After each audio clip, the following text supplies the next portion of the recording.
তিনটে প্রশ্ন করেছে নাস্তিক। এক, আল্লাহর নবী যদি ভালো হবে, খুব বড় চরিত্রের মানুষ হবে, 7 বছর মেয়ের আয়েশা কেন বিয়ে করলো? প্রশ্নের উত্তর কিন্তু আপনাকে দিতে হবে, আমাকে দিতে হবে, আমাদের দিতে হবে, এটা বক্তাদের দিতে হবে। এই জলসা থেকে উত্তরগুলো মানুষ খুঁজতে চায়। 2, আল্লাহর নবী বলেছেন জ্ঞান শিক্ষা করা, ইলম অর্জন করা ফরজ। তো যদি তিনি ফরজ বলে থাকেন, নিজেই তো পড়লেন না, তাহলে তিনি কি আল্লাহর কোরআন মানতেন? প্রশ্ন হচ্ছে কিন্তু, খুব ভালো করে শুনুন। এই প্রশ্নগুলো জলসায় করলে যে কোনো বক্তার সঙ্গে সঙ্গে হাওয়া টাইট হয়ে যেতে পারে। নাম্বার 3, আল্লাহর নবী সাল্লাল্লাহু তাআলা আলাইহি ওয়াসাল্লাম সে একজন জঙ্গি ছিল, বলুন নাউজুবিল্লাহ। এটা কে বলছে? এই যে আপনারা শুনেন নাই, এই যে মুম্বাই, আমাদের মহারাষ্ট্র মুম্বাই, কয়েক লক্ষ মানুষ গিয়ে মুম্বাই শহর অচল করে দিল। তার কারণটা কি ছিল? কারণ ছিল এটা, আল্লাহর নবীর চরিত্র নিয়ে তারা টানা হাসরা করেছিল, নবীর চরিত্র নিয়ে প্রশ্ন তুলেছিল। তাই কয়েক লক্ষ মানুষ মুম্বাই শহরে প্রতিবাদ জানিয়ে তারা বলে দিয়েছে 1400 বছর হয়ে গেছে, নবীর চরিত্র যেমন ছিল তেমন আছে, কিয়ামত পর্যন্ত নবীর চরিত্র একদম ওভাবেই মহান থাকবে, বলুন সুবহানাল্লাহ। তিনি নির্দোষ। তাহলে 3টি প্রশ্ন। 1, নবী 7 বছরের মেয়ে বিয়ে করেছে, অপরাধ। 2 নম্বর হলো, কাফেররা প্রশ্ন করছে নাস্তিকরা। 2 নম্বর হলো, আল্লাহ নবী লেখাপড়া শিখতে বলেছে, তিনি পড়েনি। আর 3 নম্বর হলো কি গো, উনি এই খুব ভালো মানুষ ছিলেন না। বললে কেন? বলে সবসময় কোমরে একটা তরবারি রেখে দিতেন, বাড়াবাড়ি করলে খ্যাচ। লোক যদি কোমরে একটা মেশিন নিয়ে ঘোরে, তার মানে কি? আরে বলছেন না কেন? কেউ বাড়াবাড়ি করলে একটু হালকা আপ্যায়ন করে দেবে। তো আল্লাহ নবী কোমরে তরবারি রাখতেন। 3টি প্রশ্ন। এটা এবার আমাকে করা হচ্ছে বা আপনাকে করছি। বলো হুজুর, আপনি কি উত্তর দেবেন? বলছি আমি বলতে পারবো না, আমার সঙ্গে জানি না। শুনে রাখবেন খুব ভালো করে। সারা জীবন নবী দিবস শুনেছেন। আমি সবাইকে শ্রদ্ধা জানিয়ে বলছি, আমাদের নবী দিবসে আলোচনাগুলো খুব কম হয়। কি আলোচনা হয়? হালিমা আসলেন, নবীকে নিয়ে গেলেন, কুয়ায় পানি পড়লো, দুধ খেলো, ওই নবীর সিনাচাক হলো, এই পর্যন্ত হতে হতে ব্যাস 2 ঘন্টা হয়ে গেল। এবার পরবর্তী বক্তা চলে আসলো, বাবা ওমা আলাইনা, কি বলছেন না কেন? ওমা আলাইনা ইল্লাল বালাগ, ব্যাস শেষ হয়ে গেল। আবার এই যে হুজুর বলে গেলেন ওমা আলাইনা ইল্লাল বালাগ, এটার মানে কি জানেন? এটা সূরা ইয়াসিনে আছে, ওমা আলাইনা ইল্লা বালাগুল মুবিন। হুজুর যে বলে গেলেন ওমা আলাইনা ইল্লাল বালাগ, এটার মানে যদি জানতেন, চোখ আপনার বড় বড় হয়ে যেত। বলে গেল কি? বললে হুজুর মানে কি? আলেম বলে গেল, বক্তা বলে গেল, যেটা আমার কাছে ছিল ওটা তোমার কাছে পৌঁছে দিলাম।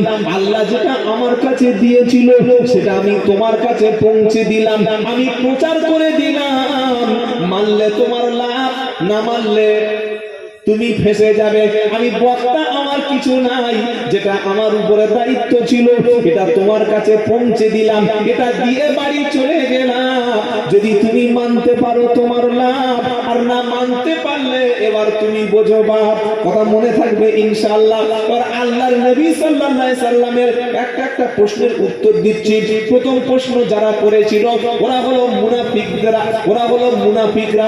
কোরআনে সূরা বাকারা যদি আপনি তেলাওয়াত করেন, একদম প্রথম আর দ্বিতীয় পৃষ্ঠায় আল্লাহ মানুষের মধ্যে 3টে শ্রেণীতে মানুষকে ভাগ করেছে। কটা? খুব ভালো করে শুনবেন আপনারা। মানুষের মধ্যে রয়েছে 3 ভাগ। কয় ভাগ? 3 ভাগ। এক ভাগ হচ্ছে তারা মুমিন, বিশ্বাসী, ঈমানওয়ালা। আমরা সকলে ঈমানওয়ালা, বিশ্বাসী, বলুন আলহামদুলিল্লাহ। আরে আলহামদুলিল্লাহ বলেন না। 3টে ভাগ। একদল হলো বিশ্বাসী বা মুমিন, শুনছেন আপনারা? আমরা এবার 2 দল, দ্বিতীয় নম্বরে মানুষের মধ্যে যে ক্যাটাগরি আছে সেটা হচ্ছে কাফের সম্প্রদায়। কারা বললাম? কাফের। আর 3 নম্বরে যাদের কথা আল্লাহ আলোচনায় টেনে এনেছেন তারা হলো মুনাফিক সম্প্রদায়। এরা না মুমিন আর না কি গো, বলছেন না কেন? কাফের। বুঝতে না পারলে জিজ্ঞাসা করবেন, 50 বার বলে দেবো। আল্লাহ 3টি ভাগ করলেন। একটা হচ্ছে, প্রথমে বললেন ঈমানদার, খাঁটি মুমিন। দ্বিতীয় আল্লাহ বললেন যে ঈমানদারদের পাঠটা হয়ে গেছে, বেশ কিছু মানুষ ঈমানদার পেয়ে গেছি। দ্বিতীয় হলো এরা কাফের। কি বললেন গো? কাফের। আর কাফের হয়ে গেল আল্লাহকে যারা অস্বীকার করে, না একেবারে আল্লাহ স্বীকারই করে না, এরা কাফের। আল্লাহকে পরিপূর্ণ যারা বিশ্বাস করে এরা ঈমানওয়ালা। আর মাঝখানে কিছু লোক রয়েছে, না ঈমানদার আর না কাফের। তাহলে ওরা কি বললাম? হাফ ইমানদার আর হাফ কাফের, মানে ইমানও নাই আর আল্লাহকে মানে বিশ্বাসও করে না, কাফেরও নয়, ওরা হচ্ছে মুনাফিক। শুনছেন আপনারা? এই তিনটি শ্রেণীর কথা আল্লাহ কোরআনে আলোচনা করেছে। তো ইসলামের সবচাইতে বড় দুশমন হলো মুনাফিক। শুনছেন? আল্লাহ রসুলের বিরুদ্ধে যতগুলো মিথ্যা অপবাদ দিয়েছে সব কিন্তু মুনাফিকরা। এই যে বললাম নবী 7 বছরের মেয়ে কেন বিয়ে করেছে, নবী কোমরে একটা তরবারি রাখতো কেন, আর ওই আল্লাহ নবী লেখাপড়া কেন শিখিনি, তিনি তো আল্লাহ, এই যে প্রশ্নগুলো এগুলো মুনাফিক আর কাফিরদের প্রশ্ন। চলুন এবার কোরআনের শুরু থেকে শুরু করি আলোচনা। পারার নাম হচ্ছে এক পারা। আপনারা অনেকে কোরআন পড়েন, তাই তো বাবা? প্রথম পারায় যে সূরাটা আছে দেখবেন সূরাতুল ফাতিহা, এটা হচ্ছে সমস্ত সূরার মা। বলুন সুবহানাল্লাহ। সূরা ফাতিহার পরে আল্লাহ তাআলা একটা সূরা দিয়েছেন, ওই সূরাটির নাম হলো সূরাতুল বাকারা। সূরা বাকারার প্রথম থেকে আর ওই 18, 19, 20 নম্বর আয়াত পর্যন্ত আল্লাহ মানুষকে তিনটে ভাগ করেছে। একটা ঈমানদার, আর দ্বিতীয় কি বললাম বলে কাফের, আর তৃতীয় মুনাফিক।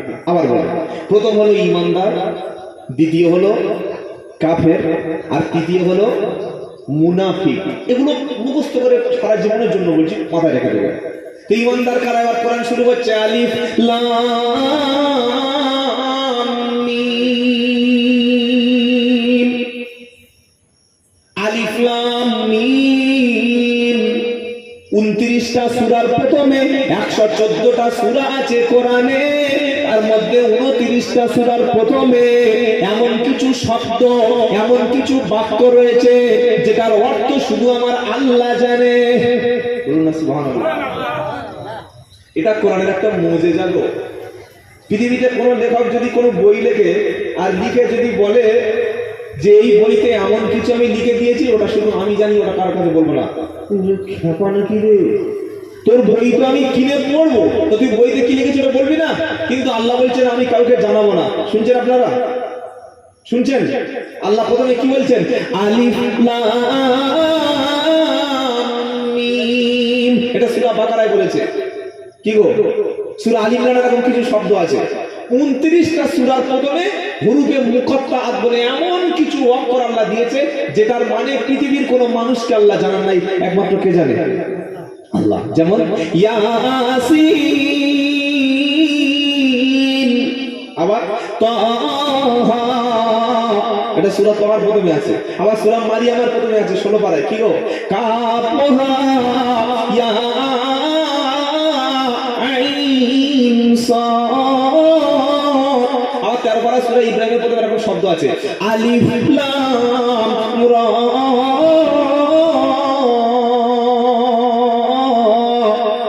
কটা সূরা বললাম? 29টা সূরার প্রথমে এরকম সূরা, মানে কিছু বাক্য আছে।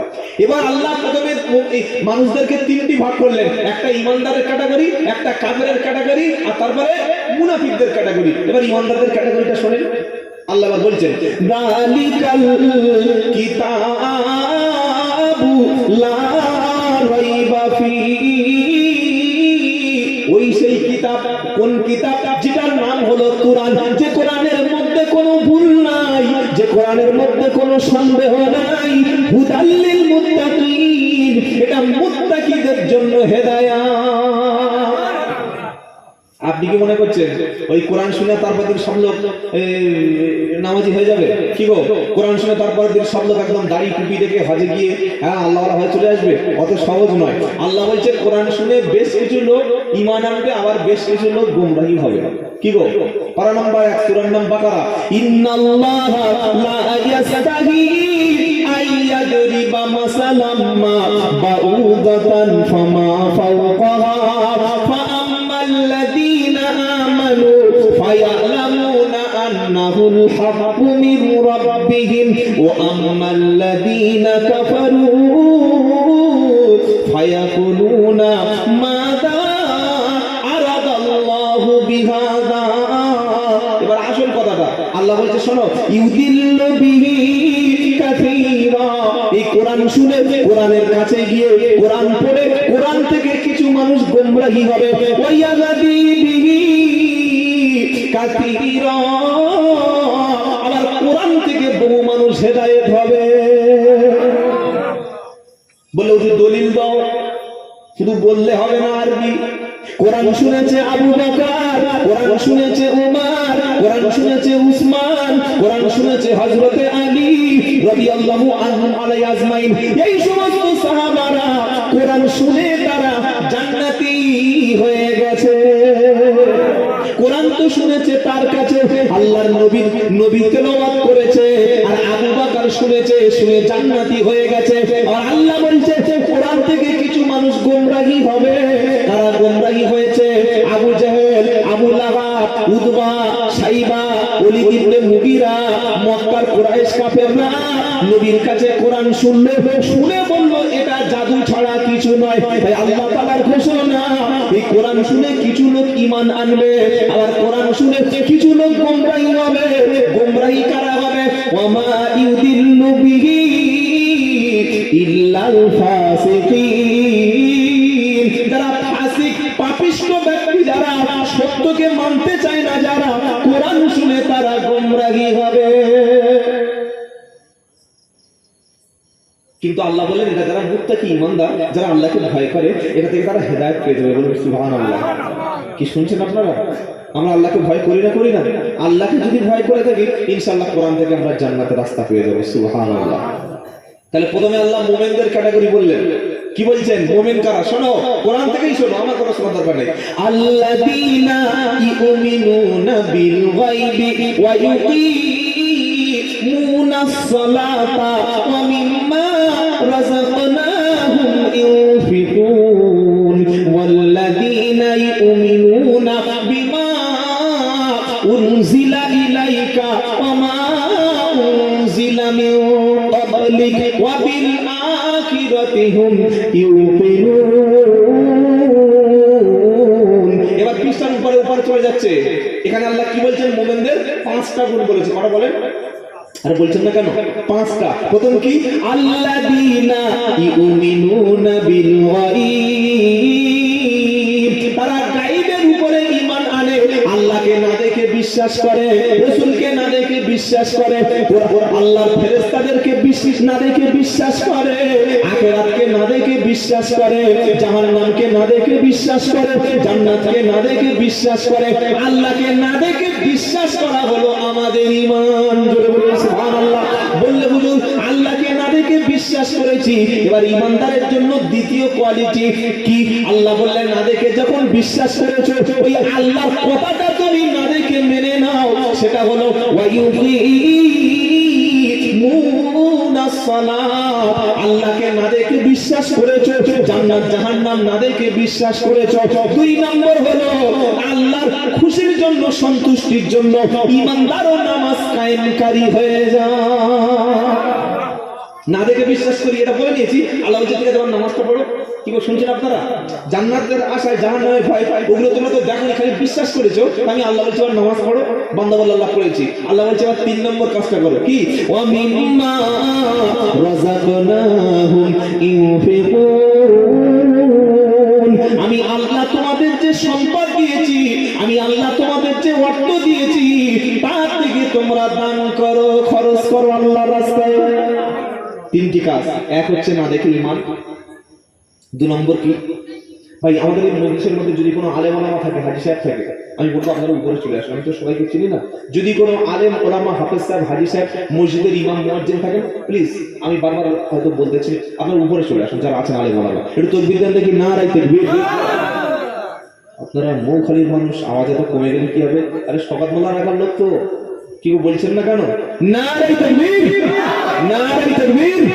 বাৎসরিক বিশ্ব নবী দিবস বাৎসরিক বিশ্ব নবী দিবস নারায়ে তাকবীর দুটো বলেছি গো এক না দেখে বিশ্বাস দুই আল্লাহর উপরে ওই 5 ওয়াক্ত নামাজ ফরজ নামাজ কায়েম করা আর 3 নম্বর কি আল্লাহ যে অর্থ দিয়েছে সম্পদ দিয়েছে টাকা দিয়েছে সেটা দিন দুঃখী এতিম মিসকিন দরিদ্র নিজের আব্বা মা আত্মীয় স্বজন সবার পিছনে খরচ করা বলুন সুবহানাল্লাহ আর সবচাইতে উত্তম খরচ কি জানেন?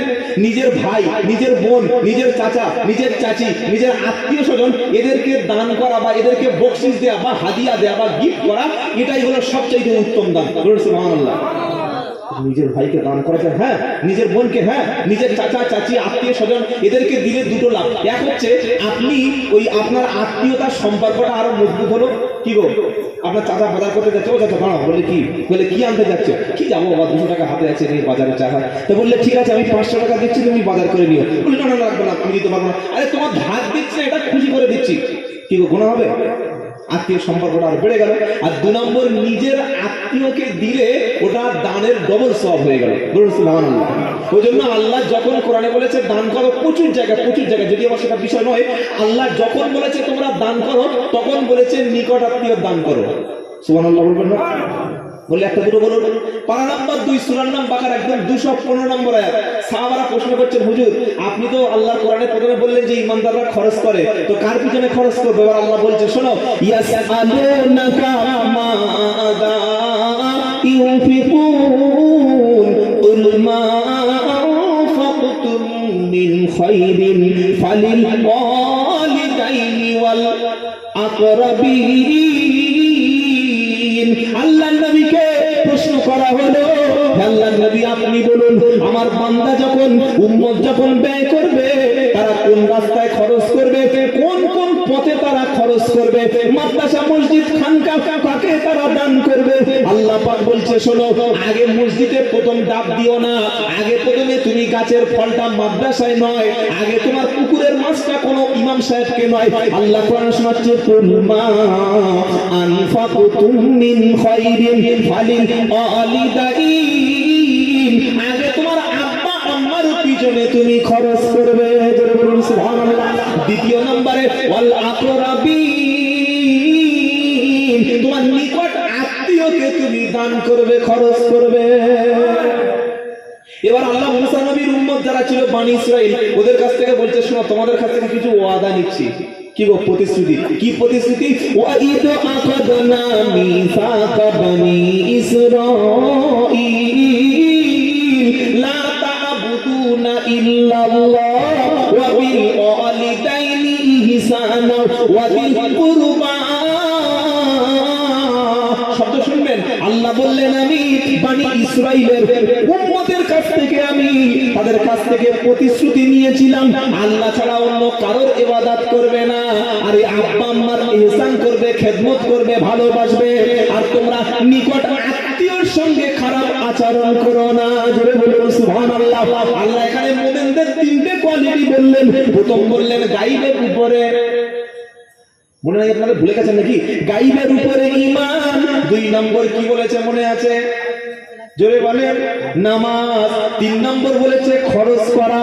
এবার 4 নম্বরে ওয়াল্লাযীনা ইউমিনুনা বিমা উনজিলা ইলাইকা ওয়া মা উনজিলা মিন ক্বাবলিক। আল্লাহ পাক বলছে হাবিব, আপনার উপরে আসমানি কিতাব হিসাবে যে কিতাবটা পাঠিয়েছি, ওটার উপরে বিশ্বাস করেছে যারা, আর আপনার আগে আরো আসমানি কিতাব ছিল, তাওরাত, ছিল জাবুর, ছিল ইনজিল। সুবহানাল্লাহ বলেন না?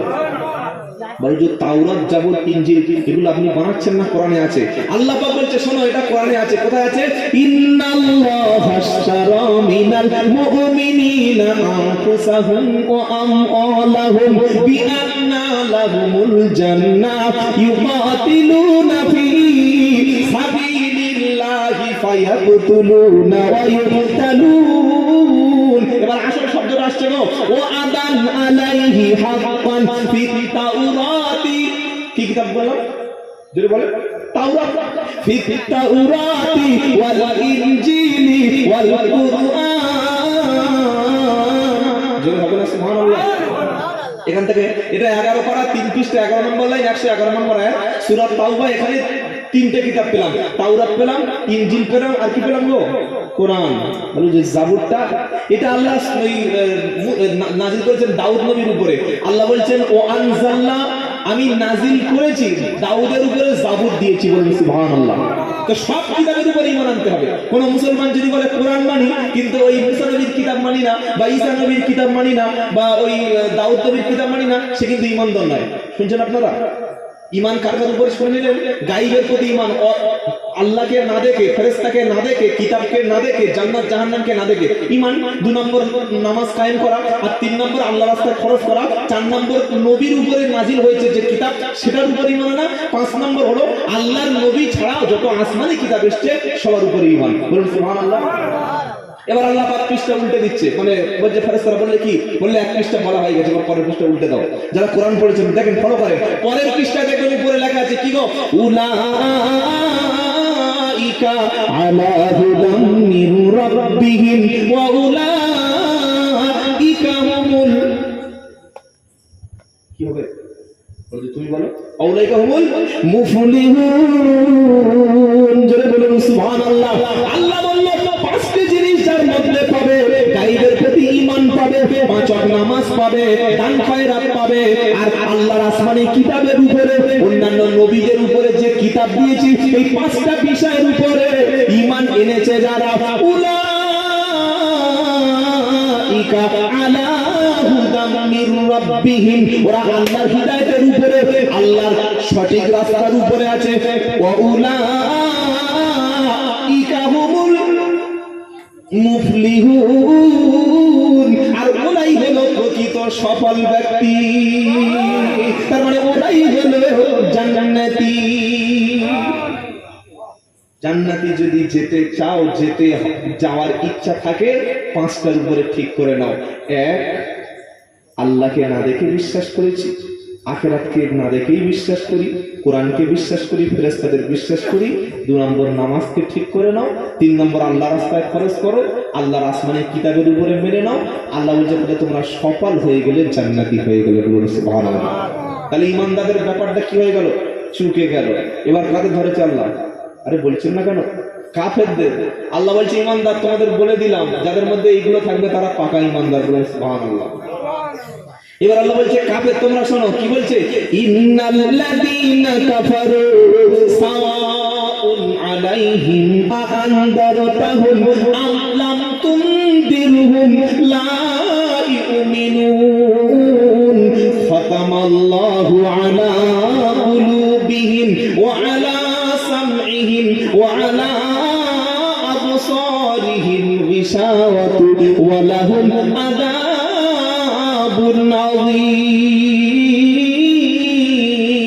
ঈমানদারদের একটা বিশাল একটা লিস্ট দিয়েছেন, শুনলেন আপনারা? বড় বড় কাজ। আর আল্লাহ বলছে যারা কাফের এদের মধ্যে 3টে জিনিস থাকবে। কটা গো? আর বলছেন না কেন? 3টি। কি কি? ইন্নাল্লাযীনা কাফারু সাওয়াউন আলাইহিম আআনদারতাহুম আম লাম তুনদিরহুম লা ইউমিনুন। আল্লাহ বলছে নবী, এই কাফের যারা, আল্লাহকে অস্বীকার করে যারা, ওদের কাছে ওয়াজ নসিহত করা না করা সমান, ওদের কাছে জান্নাত জাহান্নামের ভয় দেখানো সমান। ওরা কখনো ঈমান। কি আশ্চর্য কথা! মানে আপনি বুঝতে পারছেন কত বড় কথা আল্লাহ বলছে? আল্লাহ বলছেন নবী তুমি কার কাছে ওয়াজ করবে, কাকে ভয় দেখাবে, কাকে জান্নাতের কথা বলছো, কাকে জাহান্নামের কথা বলছো? ওই কাফের যারা, ওদের কাছে বলা না বলা, ভয় দেখানো আর না দেখানো, কি বলছেন না কেন? সমান। ও জীবনে শুনবে না। যদি শুনতো তাহলে আবু জাহেল তো মুসলমান হতো। কি গো, শুনছেন আপনারা? নবীর নিজের চাচা আবু লাহাব সে তো মুসলমান হতো, আবু তালেব সেও তো হতো, উতবা, সাইবা, ওলীদ ইবনে মুগীরা এরা তো হতো। হয়নি? নবী সাল্লাল্লাহু আলাইহি ওয়াসাল্লামের মতো একজন বিশ্ব নেতা, বিশ্ব নেতার মহা মানুষ, তিনি ওয়াজ করছেন না, তিনি তো কোরআন থেকে ওয়াজ করছেন। কি গো, নবী কি বানানো কথা বলছে নাকি? না, কোরআন থেকে ওয়াজ করছে, আল্লাহর নবী ওয়াজ করছেন, নবীর কাছে ওয়াজ শুনছে, শুনেও তাদের মনে ভয় আসেনি। কেন আসেনি? আল্লাহ বলছে ওদের কাছে ওয়াজ করা বেকার, ওদের ভয় করা, ভয় দেখানো বেকার, ওদের কাছে সাবধান করা না করা দুটোই সমান। কারণ ওরা হচ্ছে কাফের। এখন কাফের হলো কেন? এটা আল্লাহ বলছে। কি বলছে? খাতামাল্লাহু আলা কুলুবিহিম ওয়া আলা সামইহিম ওয়া আলা আবসারিহিম গিশাওয়াতু ওয়া লাহুম আযাবুন আযীম। 3টি কারণে ওরা হেদায়েত থেকে দূরে সরে গেছে, 3টি কারণে রাসূল চিনতে পারে নাই, 3টি কারণে আল্লাহকে চিনতে পারে নাই। কি কি কারণ? প্রথম কারণ হলো খতামাল্লাহু আলা কুলুবিহিম, ওদের যে কলব রয়েছে, ওদের যে দিল রয়েছে, দিলটা মরে গেছে, দিলের উপরে পর্দা পড়ে গেছে, দিলের উপরে নোংরা জমে গেছে, দিলের উপরে শয়তান বাসা বেঁধে দিয়েছে, দিলের উপরে একদম মোহর মেরে দিয়েছে। নবীর কথা তাদের দিলে বসে না, ওরা হেদায়েত হবে কি গো? এই জন্য যদি আমরা হেদায়েত পেতে চাই, জান্নাতের রাস্তা ধরতে চাই, সঠিক রাস্তা পেতে চাই, আমার দিলটা, আমার বুকটা, আমার সিনাটা, আমার কলটা প্রথমে বড় হৃদয় করতে হবে, আমার অন্তরটা প্রথমে ব্রড মাইন্ডেড করতে হবে, আমার দিলটা উদার হতে হবে। সেজন্য মুসা নবী ফিরআউনের কাছে যাওয়ার আগে দোয়া চেয়েছিল, কি মনে আছে? রব্বি শিরহলি সাদরি ওয়া ইয়াসসিরলি আমরি ওয়াহলুল উকদাতাম মিন লিসানি ইয়াফকাহু কওলি। এটা 16 পারা 12 পৃষ্ঠা, একদম 13 নম্বর লাইন সূরা তাহার মধ্যে আল্লাহ পাক বলছে, মুসা নবী বললেন, রব্বানা, আমি ফিরআউনের কাছে যাব, কিন্তু বুকের মধ্যে প্রচন্ড ভয় লাগছে। রব্বি শিরহলি সাদরি, আল্লাহ আমার সিনাটাকে, বুকটাকে তুমি প্রশস্ত করে দাও। যেরকম সুবহানাল্লাহ। তো আমরা যদি জান্নাতে যেতে চাই, আমরা যদি হেদায়েত পেতে চাই, যদি ঈমান নিয়ে কবরে যেতে চাই, আবু জাহেলের মতো, আবু লাহাবের মতো, মক্কার কাফের কুরাইশদের মতো ছোট মন নিয়ে চললে হবে না। শুনছেন আপনারা?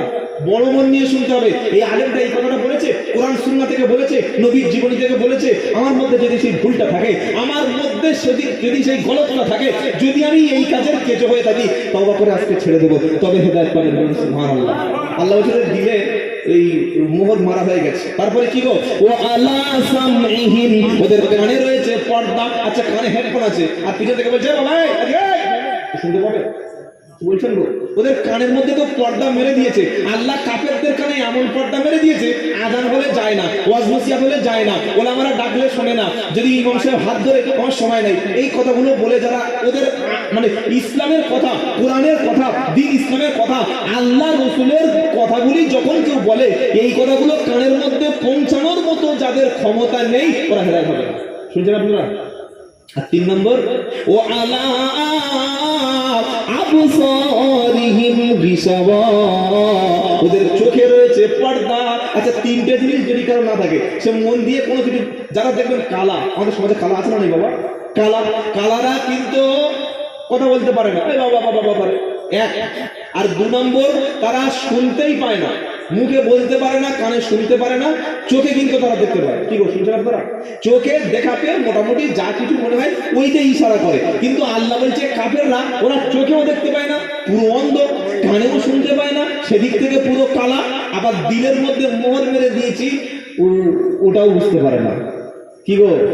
ওয়ালাহুম আযাবুন আযীম, ওদের জন্য রয়েছে মহান আযাব। এরা হচ্ছে কাফের বলা হয়ে গেল। কটা বললাম বলুন? কাফের। তাহলে 3টে বলেছি, মানুষকে আল্লাহ 3 শ্রেণীতে ভাগ করেছে। একটা হলো ঈমানওয়ালা, আমরা যারা আলহামদুলিল্লাহ বলেন। 2 নম্বর কাফের সম্প্রদায়, অবিশ্বাসী সম্প্রদায়, আল্লাহ তাদের কথা বলে দিলেন। এবার 3 নম্বর আল্লাহ ধরেছে কাদের? বলছেন না কেন? মুনাফিক। মুনাফিক এরা কারা? যারা মুখে স্বীকার করে কিন্তু অন্তরে স্বীকার করে না। হাদিসের 3টে নমুনা আছে। ইদা হাদাসা কাযাবা, যারা কথা বলে মিথ্যা বলে। ওয়াইজা আখলাফা ওয়াদা, যখন প্রতিশ্রুতি দেয় কি করে? ভঙ্গ করে। ওয়াইজা আমানাতু খাফা, আর যখন আমানত তার কাছে থাকে আমানতকে খেয়ানত করে। এই 3টি চরিত্র যার মধ্যে থাকবে, নবী বললেন সে মুনাফিক। আর একটা কোয়ালিটি যার মধ্যে থাকবে, সে পাকা মুনাফিক। সেটা কি? ঝগড়া লেগে গেলে, যখন কোনো ঝগড়া হবে, অশ্লীল ভাষা মুখ দিয়ে বলবে যারা, এরাই হলো। শুনছেন আপনারা? এক কথা বলবে মিথ্যা, 2 নম্বর প্রতিশ্রুতি দিলে ভঙ্গ করবে, আর 3 নম্বর যত আমানত আছে সব খেয়ানত করবে। 4 নম্বর ঝগড়ার সময় ভালো কথা পাবে না, একদম মা, চাচি, দাদি, নানি, সে মরা মাকে কবর থেকে তুলে আনবে। কি গো? এটা কাদের নমুনা বললাম? মুনাফিক। আল্লাহ বলছেন শোনো, মুনাফিকদের নমুনা আর একটু পরিষ্কার করে বলে দিই। এরা কিরকম যেন বললে কি? আল্লাহ পাক শুনুন, অমিনান নাসি, তাহলে ঈমানদার আর কাফের দুটো বলা হয়ে গেছে। এবার আল্লাহ বলছে অমিনান নাসি মাইয়াকুলু আমান্না বিল্লাহি ওয়া বিল ইয়াউমিল আখির ওয়া মা হুম বিমুমিনিন। মানুষের মধ্যে এমন কিছু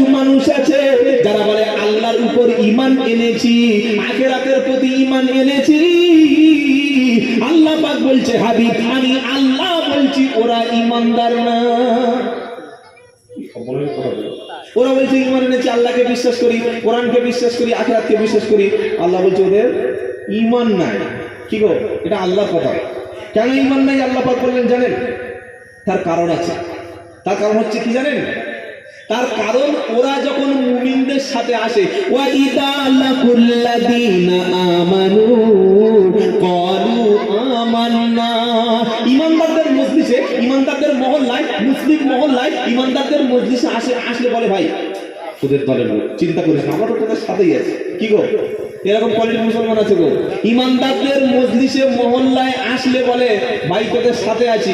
আবার যখন ওই ইসলামের দুশমনদের কাছে যায় তখন কি বলে? ক্বালু ইন্না মাকুম ইন্নামা নাহনু মুস্তাহজিউন, তখন বলে ভাই আমরা তোদের সাথে আছি, আমরা ওই মোল্লা মৌলবী কটা টুপিওয়ালা দাঁড়িয়ে ওদের সাথে থাকতে যাবো কেন? ওদের সাথে মজা কি করছিলাম। কি ভাই শুনছেন আপনারা? আল্লাহ যেন ধরে ধরে বলছে, মানে এ দলে আছে ও দলে আছে, সব দলের সুবিধাবাদী। এরা কি গো বলছেন না কেন?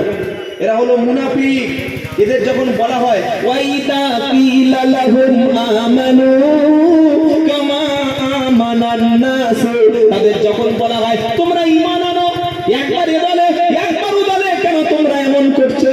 তোমরা আল্লাহর উপর ঈমান আনো। তখন তারা বলে ক্বালু আনুমিনু কামা আমানাস সুফাহা, তখন তারা বলে ওই নির্বোধ লোকদের মতো কি ঈমান আনবো? যারা ঈমান এনেছে ওদেরকে বলে কি? জোরে বলো, নির্বোধ। ওদেরকে নির্বোধ বলে। এরাই হলো প্রকৃত মুনাফিক। আল্লাহ বলছে মুনাফিকদের শাস্তিটা কি তোমরা জানো? ইন্নাল মুনাফিকিনা ফিদ দারকিল আসফালি মিনান নার, 5 নম্বর পারা 20 নম্বর পৃষ্ঠা, একদম 12 নম্বর লাইন সূরার নাম নিসা। আল্লাহ পাক বলছে মুনাফিকদের শাস্তি কাফেরদের চাইতে আরো ভয়ঙ্কর হবে, কাফেরদের চাইতে আরো তলদেশে জাহান্নামে ওদেরকে জ্বালানো হবে। কারণ কাফেররা ডাইরেক্ট ইসলামের দুশমনি করে, যারা আল্লাহর শত্রু, দ্বীনের শত্রু, এরা খোলাখুলি ইসলামের দুশমনি করে। আর মুনাফিকরা টুপি মাথায় দিয়ে কলেমা পড়ে মুসলমানদের সঙ্গে বেঈমানি করে। শাস্তি কার হবে? কি শুনছেন আপনারা? কাফেররা ডাইরেক্ট শত্রুতা করে, আর মুনাফিকরা কি করে গো? আমাদের সাথে আছে, তোমাদের সাথে আছে, কিন্তু ভিতরে ভিতরে দুশমনি। এই জন্য 3টি শ্রেণীর কথা আল্লাহ কোরআনে আলোচনা করলেন। এবার চলুন 3টে প্রশ্ন আপনাদের কাছে করেছিলাম, মনে আছে? এক, আল্লাহর নবী সাল্লাল্লাহু আলাইহি ওয়াসাল্লাম যদি খুব ভালো মানুষ হবে, ওই মুনাফিকদের প্রশ্ন, কাফেরদের।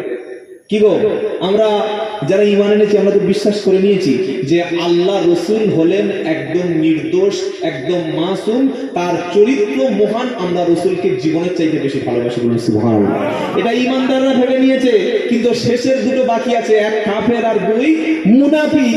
এরা বলছে তোদের নবী যদি সত্যি খুব ভালো হবে তাহলে এই 7 বছরের আয়েশাকে কেন বিয়ে করলো? প্রশ্ন হয়ে গেল। আর দ্বিতীয় প্রশ্ন কি করেছিলাম?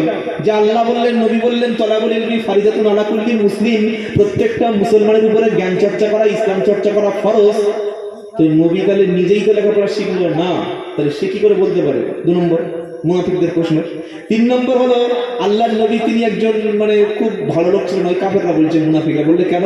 বলে ভালো মানুষ যদি হবে তো এই কোমরে একটা করে তরবারি রেখে দিতে পারো, নিশ্চয়ই মাঝে মাঝে সুযোগ পেলে ঝেড়ে দিতে। কি গো শুনছেন আপনারা? আর হ্যাঁ, সত্যি নবী রাখতেন। এই 3টি প্রশ্নের উত্তর আজকে নিয়ে যাবো, বলুন ইনশাআল্লাহ। এইবার যে মুনাফিকদের কথা বললাম, এই মুনাফিকদের একজন লিডার ছিল, নেতা ছিল। কেমন লিডার? ছোটখাটো লিডার না, ওই লিডারের বাড়ি হলো মদিনায়। কোথায় গো? মদিনায়। লিডারের নাম কি? আব্দুল্লাহ ইবনে উবাই। কি বললাম সকলে বলেন? আব্দুল্লাহ ইবনে উবাই। খালি এই নামটা মনে রাখুন, আব্দুল্লাহ ইবনে উবাই। এ হলো মুনাফিকদের নেতা, সর্দার। নবী যখন মদিনায় গেল মক্কা থেকে হিজরত করে, ওই আব্দুল্লাহ ইবনে উবাই ও মদিনার নেতা হবে, একদম পুরো রেডি, সবাই নেতা হবে। ওর মাথায় একদম সোনার যে ওই মুকুট, ওটাও উঠে গেছে, তাতে হীরা মণি মুক্তা আছে, এরকম বড় ওই সিংহাসন, সেও চলে এসছে। মদিনার লোক আব্দুল্লাহ ইবনে উবাইকে নেতা বানাবে, কিন্তু আল্লাহর নবী সেই সময় হিজরত করে মদিনায় চলে গেলেন। আর মদিনার সব মানুষগুলো যারা নবীর উপরে ঈমান এনেছিল তখন আর আব্দুল্লাহ ইবনে উবাইকে পাত্তাই দিল না। কি শুনছেন? আল্লাহ রসুলকে তারা জানে প্রাণে বিশ্ব নবী বলে তারা মেনে নিলেন। বলুন সুবহানাল্লাহ। আব্দুল্লাহ ইবনে উবাই দেখলো যে আমার এই নেতৃত্বটাই চলে গেল, তো এখন আমি যদি ডাইরেক্ট মুহাম্মদ সাল্লাল্লাহু আলাইহি ওয়াসাল্লামের সঙ্গে শত্রুতা করি তাহলে তো পেরে ওঠা সম্ভব না। কি গো, ডাইরেক্ট নবীর সঙ্গে করা যাবে? তার দলবল বেশি, তার সম্মান বেশি, তার জনপ্রিয় বেশি, আর আল্লাহ কোরআন নাজিল করছেন তিনি মদিনার মানে প্রধান হবেন। তো ডাইরেক্ট নাকি এক কাজ করি, আমিও ওই টুপিটা মাথায় দিয়ে আর কলেমা মোটামুটি মুখে পড়ে জলে ঢুকে যায়। নবীর পিছনে নামাজ পড়তো, নবীর কাছে কোরআন শুনতো, নবীর কাছে বসে ওয়াজ শুনতো, কিন্তু যুদ্ধে যাওয়ার কথা বললে বলতো হুজুর শরীরটা খারাপ, গমটাম পেকে গেছে, বাড়িতে মেয়ের বিয়ে। কি শুনছেন আপনারা? এই কথা বলতো। যখন আল্লাহ নবী দান করতে বলতো তখন অজুহাত খুঁজতো। যখন জিহাদের আয়াতগুলো নাজিল হতো তখন চোখ বড় বড় বার হয়ে যেত, আমাদের আবার যুদ্ধে যেতে বলছে নাকি রে। এই চরিত্রের লোক ওই আব্দুল্লাহ ইবনে উবাই ছিল। তো আব্দুল্লাহ ইবনে উবাই অনেক দিন থেকে খুঁজছে যে আল্লাহর নবীর বিরুদ্ধে কিভাবে একটা বদনাম সমাজে প্রতিষ্ঠা করা যায়। শুনছেন আপনারা? যারা আলেম ওলামা, হাক্কানি আলেম, হাক্কানি ওলি, হাক্কানি পীর, হাক্কানি বুজুর্গ, হাক্কানি আল্লাহওয়ালা, এদের পিছনে সমালোচনা করে, এদের দোষ ত্রুটি সমাজে বর্ণনা করে, এদের বিরুদ্ধে গীবত গিল্লা করে কিংবা মিথ্যে তুহমত রচনা করে, বুঝতে হবে আব্দুল্লাহ ইবনে উবাইয়ের রক্ত তাদের শরীরে বইছে। কি আপনারা বুঝতে পারছেন বাবা? একটু কঠিন হয়ে যাচ্ছে নাকি? সহজ করে বলুন, বুঝতে পারছেন তো?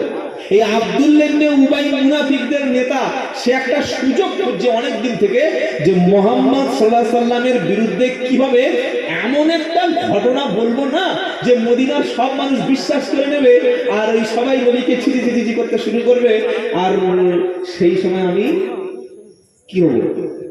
আরে বলছেন না কেন? বাচ্চা আবার নেতা হবো, ক্ষমতা আমি হাতে তুলে নেব। শুনছেন আপনারা? হ্যাঁ, কারণ যখন কোনো দল বা নেতা বিপদে পড়ে, মিডিয়া দেশের লোক তখন হই করে, তখন তার একটা ভোট বা একটা জনপ্রিয় বেশ ধাক্কা খায়। কি শুনছেন আপনারা? তা আব্দুল্লাহ ইবনে উবাই বলল ওরা একটা পজিশন তৈরি করি। ও অনেকদিন থেকে সুযোগ খুঁজে, শয়তানরা সুযোগ চলে এলো। কারণ এই শয়তান মুনাফিকরা সবসময় তো মুসলমানদের সাথেই লেগেই থাকে, সুযোগ খুঁজতে শুরু করে। আপনার গ্রামে, আপনার মসজিদে, আপনার বাড়িতে, আপনার বন্ধুর মধ্যে মুনাফিক থাকতে পারে। শুনছেন? সালাম দেবে, কি গো, পাশে এসে চা খাওয়াবে, কিন্তু সুযোগ পেলে আপনার বিরুদ্ধে আবার চায়ের দোকানে বলবে। আর এদের কথা কিন্তু খুব মিষ্টি হয়। কি মুনাফিকদের ভাষাটা মিষ্টি। তাই কবি বলছে দুষ্টু লোকের মিষ্টি কথা বসবে এসে পাশে, কথা দিয়ে কথা নেবে, জানতি নেবে শেষে। শুনছেন? ওরা কিন্তু আপনার সামনে নিন্দা করবে না, সামনে বলবে ভাই আল্লাহ সত্যিকার অনেক সামনে, হ্যাঁ, চা খাওয়ার জন্য ভালো ভালো কথা বলবে, আর পিছনে গিয়ে বাঁশ একদম পুরো ভরে দেবে। তাই কবি বলছে দুষ্টু লোকের মিষ্টি কথা বসবে এসে পাশে, কথা দিয়ে কথা নেবে, জানতি নেবে শেষে। আব্দুল্লাহ ইবনে মুনাফিক অনেক দিন থেকে সুযোগ খুঁজছে আল্লাহর নবীর বিরুদ্ধে কিভাবে একটা মিথ্যা অপবাদ রচনা করা যায়। আল্লাহর নবী সাল্লাল্লাহু আলাইহি সাল্লাম চলে গেল বনি মুস্তালিক যুদ্ধের জিহাদের ময়দানে। বনি মুস্তালিক বলে একটা জায়গা, তাদের বিরুদ্ধে নবী অভিযান শুরু করলো, সেনাবাহিনী নিয়ে চলে গেল। আর যাওয়ার সময় আল্লাহর নবীর স্ত্রী আম্মা জান আয়েশা সিদ্দিকা রাদিয়াল্লাহু তাআলা আনহাকে সঙ্গে নিয়ে গেল। কার সঙ্গে দিলেন? আয়েশা সিদ্দিকা সঙ্গে নিয়ে গেলেন। নবী যখন বিদেশে সফর করতেন নিজের স্ত্রীকে নিয়ে যেতেন। বলুন সুবহানাল্লাহ। আপনি যখন হজে যাবেন চেষ্টা করবেন নিজের এই গিন্নিকে নিয়ে যাওয়া, মনে থাকবে বাবা? আল্লাহ আমাদের নিয়ে যাওয়ার তৌফিক দান করে করুন, আমিন। নবী বনি মুস্তালিক যুদ্ধে জয়ী হয়ে গেল, ফিরে আসছে রাতের বেলা। আল্লাহর নবী সাহাবাদের বললেন, ও সাহাবারা, এত রাত্রে বেলা মদিনায় ফেরা যাবে না, আজকে রাতটা এই জায়গায় তোমরা তাঁবু তৈরি করো, ছোট্ট ছোট্ট বাঁশগুলো কাঠগুলো পুঁতে শিবির তৈরি করো। আগামীকাল সকাল যখন হবে আমরা সবাই মিলে মদিনার দিকে ফিরে যাব। ভোর যখন হয়ে গেল আল্লাহর নবী সাল্লাল্লাহু আলাইহি ওয়াসাল্লাম বললেন, হে আমার সাহাবারা, তোমরা তৈরি হয়ে যাও, আমরা সকলে মদিনায় ফিরে যাব। নবীর সেনাবাহিনী, নবীর সাথী সঙ্গী সকলে চলে যাচ্ছে। এবার কোথায়? মদিনার দিকে চলে গেল। আর আয়েশা সিদ্দিকার বয়স কম, তার শরীরে একদম হালকা চেহারা আয়েশা।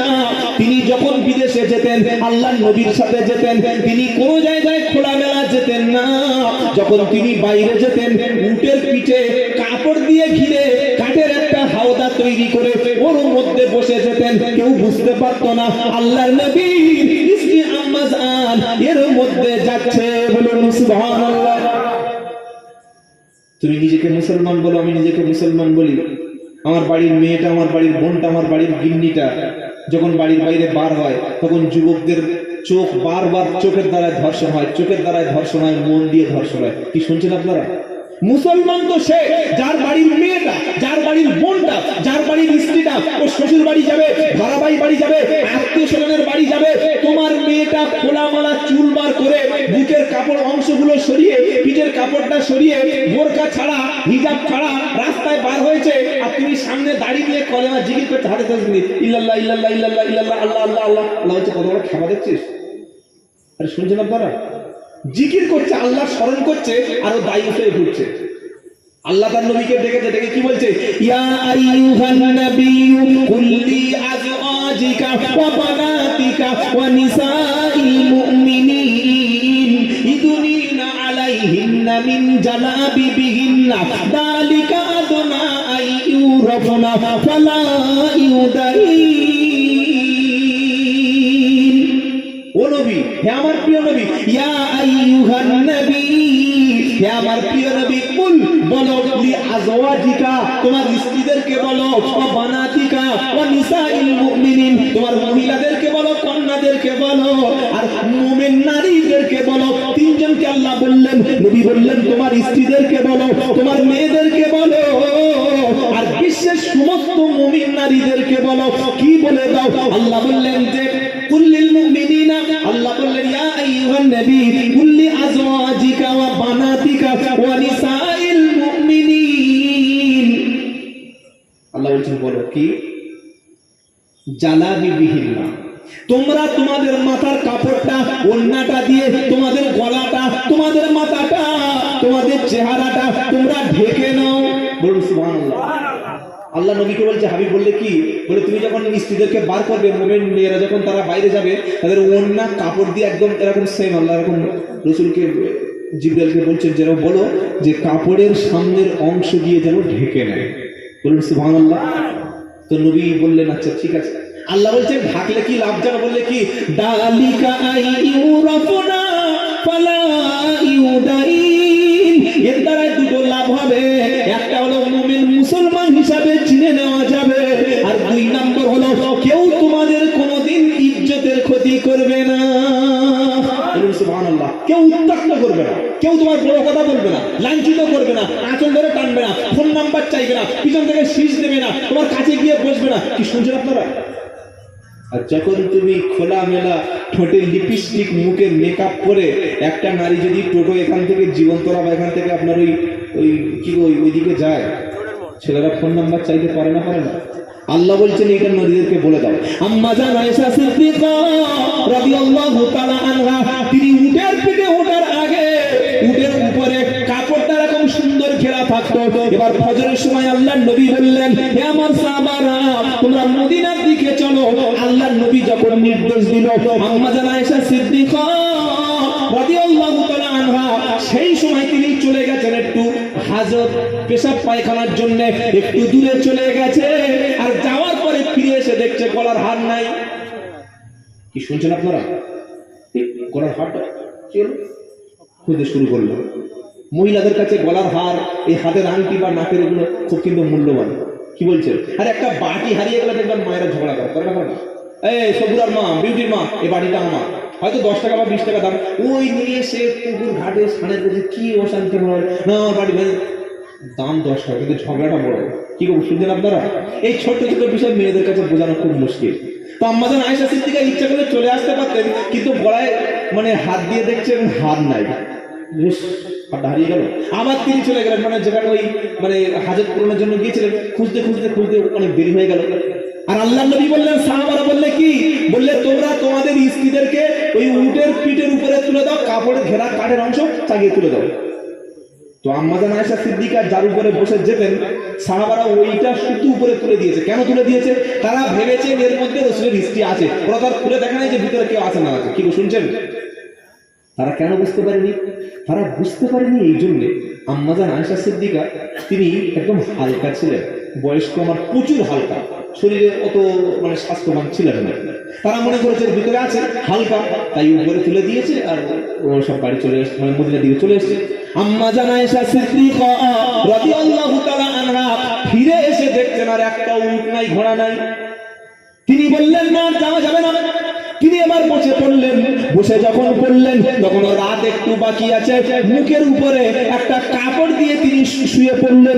তিনি ভাবলেন যে সমস্ত সাহাবারা আমাকে ভেবেছে যে উটের পিঠে ঘেরা অংশের মধ্যে আমি আছি, তারা যখন কিছুক্ষণ যাবে আমার আওয়াজ যখন পাবে না, যখন বুঝতে পারবে আয়েশা সিদ্দিকা নাই, নিশ্চয়ই তারা ফিরে আসবে। সেজন্য নির্দিষ্ট জায়গায় বসে থাকি, এসে খুঁজতে শুরু হবে। আল্লাহর নবীর সাহাবা যখন মদিনার দিকে বেশ কিছু চলে গেল, নবী একটা সাহাবাকে বললেন, সাহাবা আমি তোমাকে দায়িত্ব দিচ্ছি, তুমি সবার শেষে আসবে। যদি কারোর কোনো বস্তু হারিয়ে যায়, হারানো বস্তুগুলো খুঁজে খুঁজে নিয়ে আসবে। ওই সাহাবার নাম হলো হযরতে সফওয়ান রাদিয়াল্লাহু তাআলা আনহু। কি নাম বললাম? সফওয়ান। ওদিকে মুনাফিকের নেতার নাম বলেছি, কি মনে আছে? আব্দুল্লাহ ইবনে উবাই। সে একটা সুযোগ খুঁজছিল কিভাবে ইসলামকে বদনাম করা যায়, কিভাবে নবীর বদনাম করা যায়। এদিকে সফওয়ান রাদিয়াল্লাহু তাআলা আনহু, নবী বললেন সফওয়ান সবার শেষে তুমি আসবে, তুমি প্রথমে আসবে না। যদি কারোর কোনো হারানো মূল্যবান বস্তু পাও, ওটা তুমি সবার শেষে খুঁজে নিয়ে চলে আসবে। আচ্ছা, এই পর্যন্ত আপনারা ঘটনা বুঝতে পেরেছেন কি? আবার ফেরাতে পারেন নাই? এটা সূরা নূরের তাফসীর বলছি ভাই, একদম আম্মাজান আয়েশা সিদ্দিকা বর্ণনা করছে, বুখারী শরীফের হাদিস, সূরা নূরের তাফসীর। কোরআনে আল্লাহ সূরা নূর বলে একটা সূরা নাযিল করেছে। এই সূরাটি হচ্ছে ওই মানে আল্লাহ রাসূলের চরিত্রের সার্টিফিকেট দিয়েছে এই সূরাটা, বলুন সুবহানাল্লাহ। মানে আব্দুল্লাহ ইবনে উবাই ওকে নবীর চরিত্রে টানাটানি করবে একটু পরে, কি গো, ও সুযোগ খুঁজে নবীর বদনাম করা, তাই আল্লাহ সূরা নূর নাযিল করেছে। তাহলে একটু শুনুন, ইনশাআল্লাহ বুঝতে পারবেন। সফওয়ান রাদিয়াল্লাহু তাআলা এসে দেখছেন যে আম্মাজান আয়েশা সিদ্দিকার মুখের কাপড়টা সরে গেছে, আর তিনি দেখতে পেয়েছেন, চিনতে পেরেছেন, বলেন ইন্না লিল্লাহি ওয়া ইন্না ইলাইহি রাজিউন। একটা মেয়ে ছেলে একা মাঠের মধ্যে পড়ে আছে। আচ্ছা, তিনি চিনতে পারলেন কি করে? অনেকে প্রশ্ন করতে পারে, তার মানে কি ওই সফওয়ান রাদিয়াল্লাহু তাআলা আনহু আল্লাহর নবীর বাড়িতে গিয়ে নবীর বউর মুখ দেখতেন? কি প্রশ্ন করতে পারেন না? পারেন? আরে বলছেন না কেন? আপনি ধরুন একটা ওই মেয়ে দেখতে গেছেন, মেয়েটার নাম কি? বললে সেলিমা। কোন ক্লাস? উচ্চ মাধ্যমিক। এবার মেয়েটার মা যখন দেখে চলে আসছে, মেয়েটার মায়ের দিকে আপনি দেখেই, এই তুমি এখানে, তোমার? বললে হ্যাঁ। বললে ও আচ্ছা আচ্ছা, আমরা তো সেই কলকাতায় আশুতোষ কলেজে বা ওই যাদবপুর ইউনিভার্সিটি একসঙ্গে পড়েছি। আপনি যদি আগে দেখে থাকেন তবে তো চিনতে পারবেন। কি বলছেন আপনারা? আমার নাম আব্দুল্লাহ জুবায়ের, যারা আমাকে আগে দেখেছেন বা ইউটিউবে টুকটাক দেখেছেন তারা আমাকে চিনতে পারছেন। যারা দেখা যায় বলে হিরো, অনেকে প্রশ্ন করতে পারে কি বলছেন আপনারা? তো আল্লাহর নবীর স্ত্রী আম্মাজান আয়েশা সিদ্দিকা রাদিয়াল্লাহু তাআলা আনহা শুয়েছিলেন, মুখের কাপড়টা সরে গেছে, আর সফওয়ান রাদিয়াল্লাহু তাআলা আনহু তিনি রাসূলের স্ত্রীর মুখটা দেখে বলেন ইন্না লিল্লাহি ওয়া ইন্না ইলাইহি রাজিউন। তিনি আইডেন্টিফাই করলেন, শনাক্ত করলেন যেটা নবীর স্ত্রী আয়েশা। তিনি কি করে বুঝতে পারলেন? অনেকে প্রশ্ন করতে পারে, তাহলে আল্লাহ নবীর স্ত্রী আগে নিশ্চয় দেখেছিল? হ্যাঁ দেখেছিল। কেন দেখেছিল? তখন পর্দার আয়াত নাযিল হয়নি। সেই সময় আল্লাহর নবীর বাড়িতে যে কোনো সাহাবা ইচ্ছা করলে যেতে পারতেন, নবীর স্ত্রীর মুখ যে কোনো সময় ইচ্ছা করলে দেখতে পারতেন। সেই পর্দার আয়াত নাযিল হওয়ার আগে হযরতে সফওয়ান রাদিয়াল্লাহু তাআলা আনহু নবীর স্ত্রী আম্মাজান আয়েশাকে দেখেছিলেন, আর তারপরে পর্দার আয়াত নাযিল হয়েছে, তারপরে দেখিনি। এবার মুখ দেখে চিনতে পেরেছে। কি বুঝতে পারছেন না? পারেন না? যখন চিনতে পারলো, ইন্না লিল্লাহ বললো, হযরতে আম্মাজান আয়েশা সিদ্দিকার ঘুম ভেঙে গেল। তিনি সঙ্গে সঙ্গে মুখের কাপড়টা টেনে নিলেন, বলুন সুবহানাল্লাহ। ঘুম যখন ভেঙে গেল, মুখের কাপড় যখন টেনে নিল, সফওয়ান রাদিয়াল্লাহু তাআলা আনহু ব্যাপারটা বুঝতে পারলেন কোন একটা মিস্টেক হয়ে গেছে। সফওয়ান রাদিয়াল্লাহু তাআলা আনহু তিনি আম্মাজান আয়েশা সিদ্দিকা রাদিয়াল্লাহু তাআলা আনহাকে বললেন, ইশারা করলেন, উঠে পড়ো। কোথায়? উটের পিঠে। বুঝতে পারছেন না? ইশারা করলেন। আচ্ছা, তিনি ইচ্ছা করলে বলতে পারতেন না আসসালামু আলাইকুম আম্মাজান, বা ও আয়েশা তুমি দেরি করে গেলে কেন, একা শুয়ে আছে কেন, এখানে বসে আছে কেন, তুমি যাওনি কেন, কি সমস্যা? বলতে পারতেন না? পারেন না? আরে বলছেন না কেন? বলতে পারতেন, কিন্তু কেন বলেননি? তার কারণ আছে। তার কারণ হচ্ছে নবী সাল্লাল্লাহু আলাইহি ওয়াসাল্লাম বললেন, শোনো, যখন কোনো অপরিচিতা নারী তোমার চোখের সামনে আসবে, কুল্লিল মুমিনিনা ইয়াগুদ্দু মিন আবসারিহিম ওয়া ইয়াহফাযু ফুরুজাহুম। 18 পারা 12 পৃষ্ঠা 5 নম্বর লাইনের 30 নম্বর আয়াত, সূরার নাম সূরা নূর। আল্লাহ বলছেন, হে বিশ্ববাসী মুমিন পুরুষ শুনে রাখো, যখন কোন নারী তোমার চোখের সামনে আসবে, তুমি তোমার দৃষ্টিটাকে নিম্নগামী করবে, তোমার দৃষ্টিটাকে সংযত করবে, আর লজ্জাস্থানকে হেফাজত করবে। চোখ হেফাজত করলে জিনার মতো পাপ থেকে বেঁচে যাবে। একবার তাকিয়ে আর তাকাননি, মাথাটা নিচু করে মুখটা নিচু করে বললে উঠে পড়ুন। কত বড় একজন ইমামওয়ালা বুঝতে পারছেন? সুবহানাল্লাহ বলতে ইচ্ছা করে না? আর এই বাজারটা দেখে আসবে সুবহানাল্লাহ, তখন মুখে থাকবে না, নাউজুবিল্লাহ বার হয়ে যাবে। কি গো, সেই নবীর করতে যারা ঘুরছে বাজারে মেয়েদেরকে ঘুরে বেড়াচ্ছে। আল্লাহ নবীর স্ত্রী ওই সফওয়ান দেখে বললেন ইন্না লিল্লাহ, বলে মুখটা অন্যদিকে ইশারা করবে, উঠে পড়ো হয়ে গেল। তো প্রশ্ন হতে পারে, আয়েশা সিদ্দিকা দুটো একটা কথা বলতে পারে নাকি? তিনি বলতে পারেন না যে তুমি সবাই চলে গেল আর তুমি কোথায় ছিলে? এটা তো বলতে পারতেন। এবার আল্লাহর নবীর স্ত্রী আম্মা জান আয়েশা সিদ্দিকা রাদিয়াল্লাহু তাআলা আনহা, তিনি কসম করে বলছেন, আল্লাহর কসম করে বলি, তিনি আমাকে ইশারা করলে বললেন, মা উপরে উঠে পড়ো। আর আমি সঙ্গে সঙ্গে ওই উটের পিঠে উঠে পড়লাম। তিনি উটের দড়ি ধরে টানতে টানতে চলে এলো। সেদিন ওই সময় সফওয়ানের সঙ্গে আমারও কোনো একটা আলোচনা কথা হয়নি। কেন কথা হয়নি? প্রশ্নটা কি? এখান থেকে উম্মত কি শিক্ষা পাচ্ছে? কেন কথা পাইনি, কথা কেন বলেনি, কেন তার সঙ্গে কোনো সংলাপ করেনি, সেটাও খুঁজতে হলে কোরআনে যেতে হবে। একদম 22 নম্বর পারা 3 নম্বর লাইনে প্রথম পৃষ্ঠাতে আল্লাহ মুমিনদের বলছে, ইনিতাতাইতুন্না ফালা তাখদানা বিল কওলি ফায়াতমা আল্লাযী ফি কলবিহি মারাদ ওয়া কুল্লা কওলান মারুফা। আল্লাহ বলছে, মুমিন নারীরা তোমরা ভালো করে শোনো, তোমরা যখন কোন পরপুরুষের সঙ্গে কথা বলবে, কোন পুরুষ যদি তোমার চোখের সামনে চলে আসে, তুমি কণ্ঠটা, তোমার গলার ভয়েসটা তখন নরম করে কথা বলো না, মিষ্টি সুরে কথা বলো না। তুমি স্বামীর সঙ্গে যেমন ভাবে কথা বলো, তোমার বাপের সঙ্গে যেভাবে কথা বলো, তুমি ছেলের সঙ্গে যেভাবে কথা বলো, পরপুরুষের সঙ্গে যেভাবে কথা যখন বলবে, তোমার গলার মধ্যে একটা ওয়েট, ভারী ভারী আওয়াজ বার করবে, আওয়াজটা মোটা করে বলবে। যাদের মনে রোগ আছে তারা যেন তোমার কণ্ঠ শুনে পাগল না হয়ে যায়। দেখবেন বাইকের এই শোরুম, 4 চাকার শোরুম গুলো সব ওই কোম্পানি মানে মাল সেল করার জন্য অফিসে সব মেয়েদেরকে বসিয়ে রেখেছে। কি শুনছেন আপনারা? আমি যখন এই 4 চাকাটা কিনতে গেলাম 2021 সালে, আমাকে ডেকে নিয়ে এসে গোড়াগুলো চলে গেছে। কি সর্বনাশ! গিয়ে এক্সকিউজ মি স্যার, বসুন, কফি খান, তারপরে গাড়ির ফিচার্স এই ব্যাপার, এই মানে ফ্যাসিলিটি আছে, এতটা গাড়ি ছুটবে, মানে বলে যাচ্ছে। তো ইচ্ছা করলে কোম্পানি একটা মেয়েদের, পুরুষদেরকে বোঝাতে পারতেন, কারণ পুরুষের চাইতে নারীদের কথাটা মানুষ বেশি গ্রহণ করে। কি বলছেন আপনারা? শুনছেন? বাপ সারাদিন বলছে, ভাই বলছে, গুরুত্ব দেয় না, আর বউ বলছে, দেখো তুমি যদি আমার সত্যি ভালোবেসে থাকো, কাল থেকে নামাজ পড়তে যাবে, তুমি দাড়িটা চাঁচবে না। এইটা বলে দেখবেন এই আব্দুল্লাহ জুবাইরের বক্তব্য, মুফতি সাহেবের বক্তব্য, রজব আলী সাহেবের বক্তব্য, মাহফুজ সাহেবের বক্তব্য, ফুরফুর পীর সাহেবের বক্তব্য, মদিনার ইমাম সাহেবের বক্তব্য চাইতে এই বিবির কথাটা বেশি কাজে লাগে। কি গো, শুনছেন আপনারা? হয় না? হয় না? বিবি বলছে কি? বলছে কাল থেকে নামাজ কাজা করো না, আর কাল থেকে দাড়িটা ছাঁচবে না। বউ বলেছে, আহা, কথাটা করে নেওয়া যাবে। এই জন্য একটা নারী ইচ্ছা করলে তার স্বামীকে ভালো বানাতে পারে। বলুন সুবহানাল্লাহ। কি শুনছেন আপনারা? আল্লাহ বলছেন, ও নারী, তোমরা যখন পরপুরুষের সঙ্গে কথা বলবে, সামনাসামনি হোক আর ফোনে কথা হোক, তোমাদের কণ্ঠটা মিষ্টি করে বলো না। কিন্তু আমাদের মেয়েরা কি করে? সম্পূর্ণ 100 ডিগ্রি 80 ডিগ্রি উল্টো। ওরা যখন স্বামীর সাথে কথা বলে, এমন করে কথা বলবে যেন হাইকোর্টের জজ। আর পরপুরুষের সঙ্গে যখন কথা বলবে, কি গো, ডাক্তারের সঙ্গে, মাস্টারের সঙ্গে, ওই যারা পোলিও খাওয়াতে আসে তাদের সঙ্গে, তারপরে ওই কন্যাশ্রী ফর্ম ফিল আপ করতে গিয়ে, বা বেকার ভাতা আনতে গিয়ে, যত জায়গা আছে মেয়েদের কথা বলার, খালি স্বামী ছাড়া অন্য পুরুষের সঙ্গে এমন মিষ্টি করে কথা বলবে ঝান যেন জুড়িয়ে যাচ্ছে। এটা হয় না? হয় না? কিন্তু আল্লাহ বলছে না, যে পুরুষের মনের মধ্যে রোগ আছে, নারীর কণ্ঠ শুনে যে ফোন কাটতে চায় না, মেয়েদের গলা শুনে যে বারবার রং নাম্বারে ফোন করে, ওই রকম পুরুষের খপ্পরে পড়ে গেলে তোমার তো জান হালকা করে দেবে। কি গো, এজন্য আল্লাহ বলছে, নারী তোমার কণ্ঠটা পরপুরুষের সঙ্গে মোটা করে কথা বলো। ফোন করে, হ্যালো, সবাই বাড়ি আছে না? কোথায় গেছে? জীবনতলা। কখন আসবে? রাত্রেবেলা। ঠিক আছে, রাখুন, আসার কথা বলবে। এটা আল্লাহ বলছে বলে। হ্যালো, আমরা ওই টোটাল আব্বা বাড়ি নাই, রাত 10টার সময় আসলে একটু ঘুরিয়ে ফোন করতে। তখন ছেলেটা বলছে, উফ, এই ছত্তার চাচার বউর এত সুন্দর গলা, কি ভাববে না গো।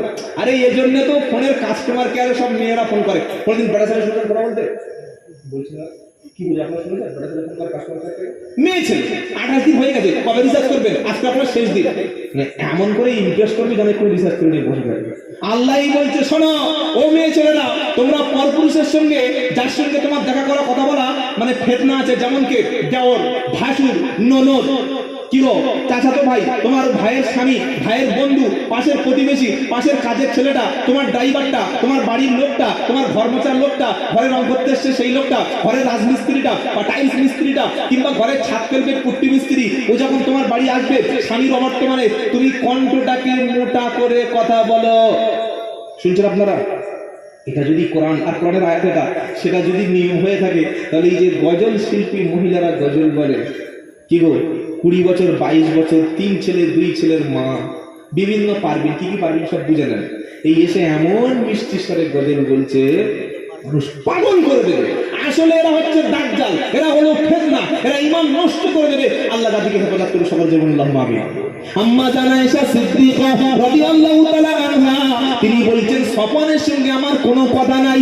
সফন রাদিয়াল্লাহু তাআলা আনহু তিনি উটের দড়িটা হাত দিয়ে টানতে টানতে মদিনার দিকে নিয়ে গেলেন। আর এই খবরটা চলে গেল শয়তানের কাছে, বেঈমানের কাছে। নাম কি ভুলে গেছেন? উবাই, আব্দুল্লাহ ইবনে উবাই। এবার মদিনায় সব জায়গায় ঢোল পিটে দিয়েছে, সব জায়গায় মিডিয়ায় ভাইরাল করে দিয়েছে। সে বলল, আম্মা জানা আয়েশা সিদ্দিকার সাথে রাসূলের স্ত্রী আয়েশা নিশ্চয়ই কোনো একটা কিছু ব্যাপার। নাউজুবিল্লাহ বললেন না? নবীর স্ত্রীর চরিত্র নিয়ে টানাটানি করছিল, ঈমান চলে যাবে। কেউ যদি কোনো মুফতি সাহেবের সমালোচনা করে, কেউ যদি মাওলানা সাহেবের সমালোচনা করে, কেউ যদি কোনো ইমাম সাহেবের সমালোচনা করে, গীবত করে, বদনাম করে, একটা মাত্র কবিরা গুনাহ হবে, ঈমান কিন্তু যাবে না। আর কোন নবীর শানে, নবীর স্ত্রীর শানে, নবীর বিবিদের শানে সামান্য কথা বলে, লোকটা ঈমানদার নয় বরং বেঈমান হয়ে যাবে। বেঁচে থাকার অধিকার পৃথিবীতে নাই। শুনছেন আপনারা? নবীর বিবি নিয়ে, চরিত্র নিয়ে যদি কেউ কথা বলে, তার বেঁচে থাকার অধিকার নাই। আমি প্রথম প্রশ্ন করেছিলাম, এই প্রশ্নের উত্তরটা আমরা এখান থেকে নিয়ে নিন, পরে আলোচনা শুনছি। সেটা কি, যে আজকের মুনাফিকরা, মুসলমানের ঘরের ছেলে একটু পড়াশোনা করে প্রশ্ন করছে যে তোমাদের বিশ্বনবী সত্যি যদি বড় হবে, মহান হবে, তো 7 বছরের আয়েশাকে কেন মুহাম্মদ বিয়ে করলো সাল্লাল্লাহু আলাইহি ওয়াসাল্লাম? আজকের উত্তরগুলো জলসায় ছেলেরা পায় না, ইয়ং ছেলেরা, কলেজের ছেলেরা, ইউনিভার্সিটির ছেলেরা এই উত্তরগুলো জলসায় পায় না। ওই জন্য ওরা ওই বাগানকে বাড়ি চলে যায়। কি শুনছেন আপনারা? ও উত্তরগুলো দিতে হবে। নাম্বার 1, কেন আল্লাহর নবী বিয়ে করেছিলেন 7 বছরের আয়েশাকে? এই প্রশ্নটা যারা করছে, আপনি তাদেরকে প্রশ্ন করুন। বিশ্বকবি রবীন্দ্রনাথ ঠাকুর, নাম শুনেছেন বাবা? আরে বলছেন না কেন? বাড়ি কোথায়? বোলপুর, শান্তিনিকেতন। এই রবীন্দ্রনাথ ঠাকুর নোবেল প্রাপ্ত একজন সাহিত্য নোবেল পেয়েছিলেন। এই রবীন্দ্রনাথ ঠাকুর যে মেয়েটাকে বিয়ে করেছিলেন তার বয়স ছিল 11। শুনে রাখুন। এইবার আমাদের মেদিনীপুরের একটা ছেলের কথা বলি, নাম হচ্ছে ঈশ্বরচন্দ্র বিদ্যাসাগর। শুনছেন আপনারা? বিশাল বড় একজন মানুষ। তিনি ওই সতীদাহ প্রথা এটা রদ করেছিলেন। তো বিদ্যাসাগর মহাশয় খুব ভালো মানুষ, সকলে সম্মান করি, তিনি রেসপেক্টেড একজন মানুষ। কিন্তু তিনি যে নারীটার বিয়ে করেছিলেন, সেই মেয়েটার বয়স ছিল মাত্র 8। আজ পর্যন্ত কেউ প্রশ্ন করেনি যে ঈশ্বরচন্দ্র বিদ্যাসাগর 8 বছরের মেয়ের কেন বিয়ে করতে গেল। চলুন, আপনারা নাম শুনেছেন বঙ্কিমচন্দ্র চট্টোপাধ্যায়, যাকে সাহিত্য সম্রাট বলা হয়। এই বঙ্কিমচন্দ্র চট্টোপাধ্যায় আমরা সকলে তাকে সম্মান করি, রেসপেক্ট করি। কিন্তু তিনি যে মেয়েটার বিয়ে করেছিলেন, ওই মেয়েটার বিয়ে মানে মেয়েটার বয়স ছিল মাত্র 5 ইয়ার্স, মানে কত? 5 বছর। নবীর স্ত্রীর থেকে আরো ছোট। কোনদিন কোন নাস্তিক, কোন কাফের, কোন মুরতাদ, কোন বেঈমান, কোন ইসলামের দুশমন প্রশ্ন করেছে যে রাসূলের স্ত্রী 7 বছর বাদ দাও, বঙ্কিমচন্দ্র 200 বছর আগের ভেতরের লোক, ওকে জিজ্ঞাসা করি যে বঙ্কিম তুমি এই কাজটা কেন করলে, 5 বছর মেয়ে করতে হলো? এই প্রশ্ন কেউ করেনি। চলুন, দেবেন্দ্রনাথ ঠাকুর 6 বছরের মেয়েকে বিয়ে করেছিল। বাংলাদেশের শেখ মুজিবুর রহমান, আমাদের ওই হাসিনার বাবা, ও যখন বিয়ে করে 3 বছরের মেয়েকে বিয়ে করেছিল। আজ পর্যন্ত ইতিহাস অনেকে জানেন না, আর এই প্রশ্ন কেউ করেনি। চলুন আমাদের ভারতবর্ষের ইতিহাস বলি। 61 সাল থেকে 1891 সাল পর্যন্ত ভারতবর্ষের আইনে 10 বছরের মেয়ে হলে বিয়ে করা বৈধ, জায়েজ, সাবালক। শুনছেন কি বললাম? কত বললাম? 1861 সালে যদি আপনি বেঁচে থাকতেন বা আপনার বিয়ের বয়স হতো আর আপনি 10 বছরের যে মেয়েরা ওই বাচ্চা প্যান করছে ওরকম একটা মেয়েকে বিয়ে করলে আপনি দেশের আইনে অপরাধী ছিলেন না। তাহলে সেই সময় সেই পিরিয়ডে 10 বছরের মেয়েকে বিয়ে করা বৈধ ছিল।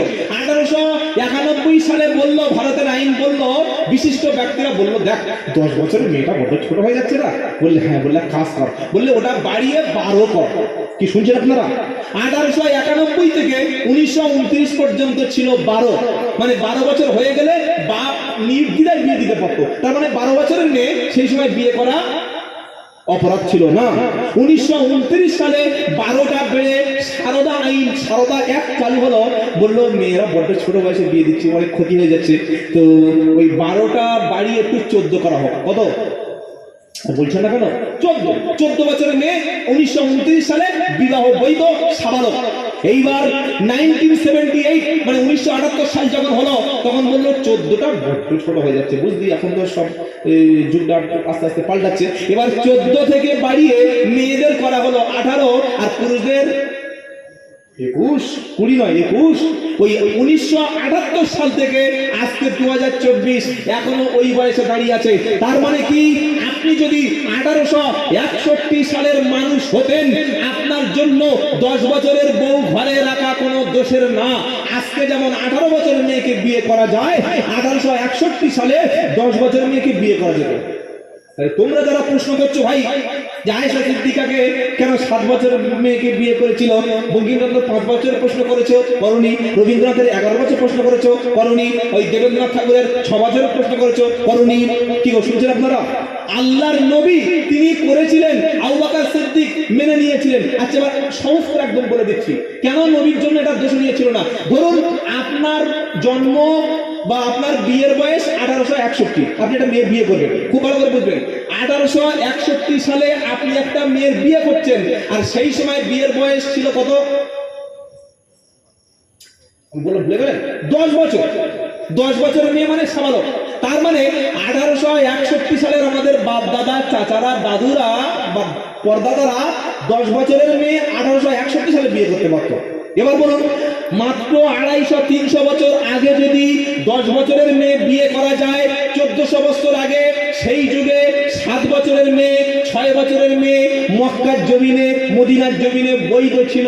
তাই আল্লাহর নবী বিয়ে করেছিলেন 1861 সালে। যেমন 10 বছরের মেয়ে বিয়ে করা অপরাধ নয়, তো নবীর মদিনায় সেই যুগে 7 বছরের মেয়েটা বিয়ে করার ওই আইনে, মদিনার আইনে কোনো অপরাধ ছিল না।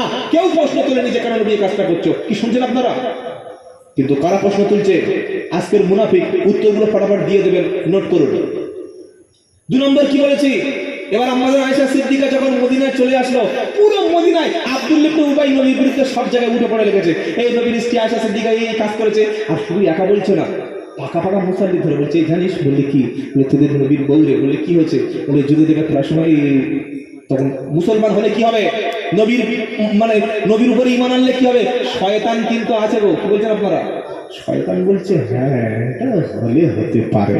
প্রচুর মুসলমান এই রকম এরকম অপবাদের সঙ্গে যুক্ত হয়ে গেল। তারা বলল হলে হতে পারে। 1 মাস হয়ে যাচ্ছে, আল্লাহ নবী সাল্লাল্লাহু তাআলা সাল্লাম মদিনায় তিনি পার হতে পারছে না, এত লজ্জা লাগছে। যেখানে আল্লাহ নবী যায় সেখানে এই কথা শুনতে পায়, সবাই রাসূলের চরিত্র নিয়ে, স্ত্রীর চরিত্র নিয়ে প্রশ্ন তুলেছে। আল্লাহ নবী সাল্লাল্লাহু তাআলা আলাইহি ওয়াসাল্লাম তিনি অত্যন্ত চিন্তিত হয়ে পড়লেন। আম্মা জান আয়েশা সিদ্দিকা রাদিয়াল্লাহু তাআলা আনহা তিনি মদিনায় ফিরে গিয়ে শরীরের দিক থেকে একটু অসুস্থ হয়ে গেল, বিছানায় তিনি পড়ে গেলেন। তিনি বললেন, এর আগে আমি যতবার অসুস্থ হয়েছি আল্লাহর নবী আমাকে দেখেছে, পাশে এসে বসেছে, আমার কাছে খোঁজ খবর নিয়েছে, কিন্তু এবার মদিনায় আসার পরে আমার শরীরটা খারাপ এটা জেনে আর নবী আমার কাছে বসছে না।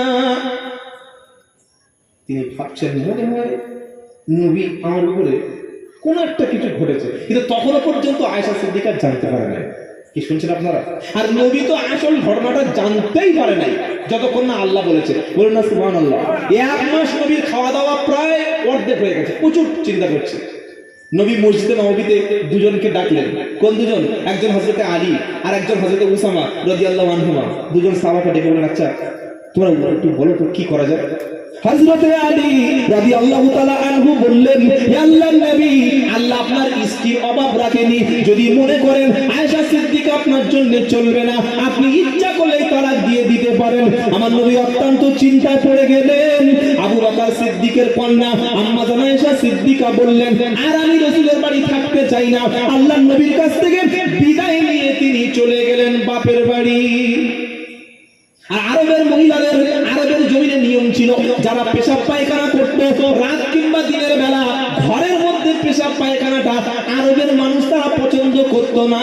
পেশাব পায়খানাটা সবসময় দূরে ফাঁকা ময়দানে পছন্দ করতো।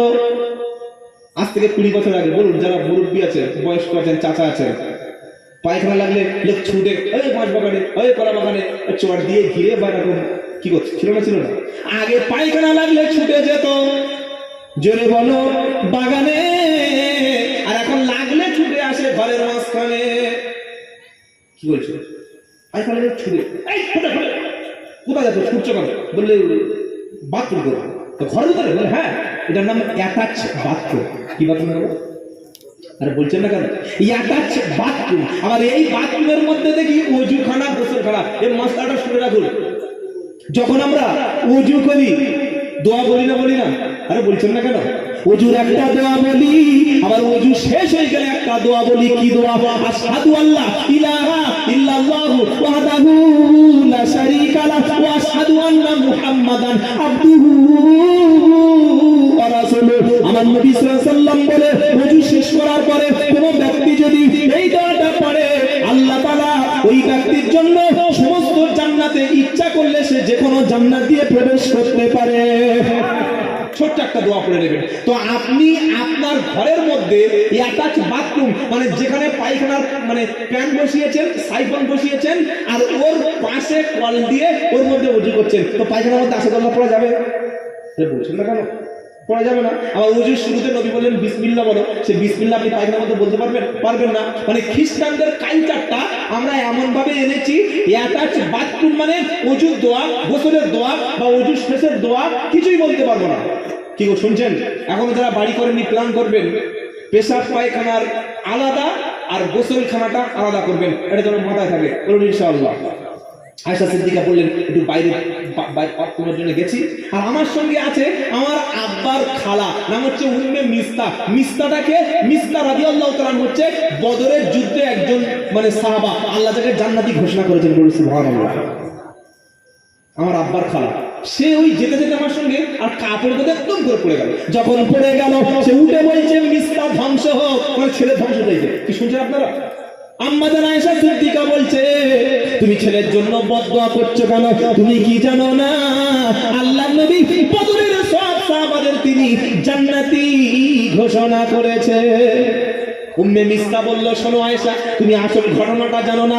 মদিনার জমিনে আজ 1 মাস হয়ে গেল সবাই তোমার বিরুদ্ধে মিথ্যা অপবাদ রটিয়েছে, আর মূল শয়তান হলো আব্দুল্লাহ ইবনে, জোরে বলো, উবাই, সব জায়গায় ঘটনা ঘটিয়েছে। আম্মা জান আয়েশা সিদ্দিকা বলল, আমি তো খাওয়া দাওয়া তুলে দিলাম, আমি কাঁদতে শুরু করলাম। হে মুসলমান, তোমরা শুনে রাখো, 1 মাস হয়ে গেল আল্লাহর নবী ঠিক মতো খাওয়া দাওয়া করছে না, ঠিক মতো ঘুমও হচ্ছে না। রাসূলের স্ত্রীর বিরুদ্ধে মিথ্যা অপবাদ সব জায়গায় রটিয়ে দিয়েছে। নবী বারবার সাহাবাদের সঙ্গে পরামর্শ করছে, কি করা যায়, কি করা যায়।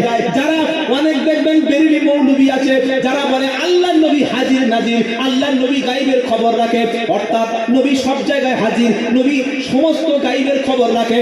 আমরা যারা আহলে সুন্নাতুল জামাতের আকীদা বিশ্বাস করি, কোরআন হাদিস ইজমা কিয়াস বিশ্বাস করি, আমাদের আকীদা হলো আল্লাহর নবী গায়েব জানেন না, আল্লাহর নবী হাজির নাজির না, তবে আল্লাহ যেটা জানাই নবীকে সেটা নবী গায়েব জানে। ক্লিয়ার? এবং ক্লিয়ার? বেরেলি কিছু বক্তা আছে, আমি বলবো না নামটা, গজল দারুণ বলে, মাথায় সবুজ পাপড়ি জড়িয়ে এমন আপনার ব্রেন ওয়াশ করে দিয়ে বলবে যে আল্লাহর নবী তিনি সব জায়গায় হাজির, তিনি সব জায়গায় দেখছেন, আর নবীও গায়েব জানে। এই কথাটা বললে আহলে সুন্নাতুল জামাতের আকীদা হলো সেই ব্যক্তিটা কাফের হয়ে যায়, যেহেতু গায়েবের খবর কে জানে? সকলে জোরে বলেন, কুল্লা আকুলু লাকুম ইনদি খাযাইনুল্লাহ ওয়ালা আলামুল গায়ব। 7 নম্বর পারা 12 নম্বর পৃষ্ঠা 12 নম্বর লাইনের 50 নম্বর আয়াত, সূরার নাম সূরা আনআম। আল্লাহ পাক বলছে, কুল্লা আকুলু লাকুম ইনদি খাযাইনুল্লাহ ওয়ালা আলামুল গায়ব। আল্লাহ পাক বলছে, নবী তুমি বিশ্ববাসীকে বলো যে আল্লাহর যে খাজানা, আল্লাহর যে ভান্ডার, ওটার মালিক আমি নই, আর গায়বের খবরের মালিক আমি নই। জোরে বলুন সুবহানাল্লাহ। আরেকটা দলিল নেন, নবী যে গায়বের খবর জানেন না, আল্লাহ না জানা পর্যন্ত জানেন না, এটা হলো সুন্নাতুল জামাতের আকীদা। পারা নম্বর 9 পৃষ্ঠা নম্বর 14 লাইন নম্বর 1 আয়াত নম্বর 178। আল্লাহ পাক শুনিয়ে দিচ্ছে, শোনো, কুল্লা আমলিকু লিনাফসি। 188 নম্বর আয়াত সূরা আরাফ, কুল্লা আমলিকু লিনাফসি নাফআও ওয়ালা দাররা ইল্লা মা শা আল্লাহ ওয়ালাউ কুনতু আ'লামুল গায়বা লাস্তাকসারতু মিনাল খায়র ওয়া মা মাসানিয়াস সু। আল্লাহ পাক বলছেন, নবী তুমি বলো, নবী বলছে, কুল্লা আমলিকু লিনাফসি নাফআও ওয়ালা দাররা। নবী বলছেন, আমি বলি না যে আমি কল্যাণ এবং অকল্যাণের মালিক। নবী বলছে, আমি বলি না যে আমি আমার ভালো মন্দ এটা আমি করতে পারি না। আল্লাহ বলছে, হাবিব বলো, কুল বলো, লা আমলিকু আমি মালিক নই, লিনাফসি আমার কিসের মালিক, নাফআও ওয়ালা দাররা। আল্লাহ বলছে, হাবিব তুমি উম্মতের কাছে বলে দাও, তোমার নিজের ব্যক্তিগত জীবনের লাভ ক্ষতির মালিক তুমি নবী নও। কে মালিক? জোরে বলেন।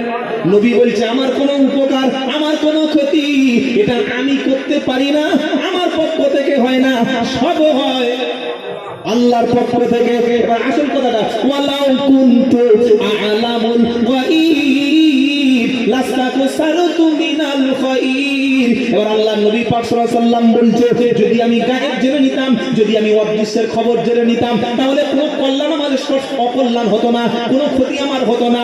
নবী যদি জানতে পারত তাইফে যাওয়ার পরে একজন মুসলমান হবে না, অথচ মার খেতে হবে, রক্তাক্ত হতে হবে, বিতাড়িত হতে হবে, আল্লাহ নবী 100 কিলোমিটার পথ তাইফে জোরে বলেন যেত না। নবী যদি জেনে নিতেন যে ছাগলের মাংসের সঙ্গে ইহুদি দাওয়াত করে বিষ খাইয়ে দেবে, ওই বিষ নবী আল্লাহর নবী জেনে শুনে কখনো খেতে যাবে? আরে বলছেন না কেন? কখনো করবে না।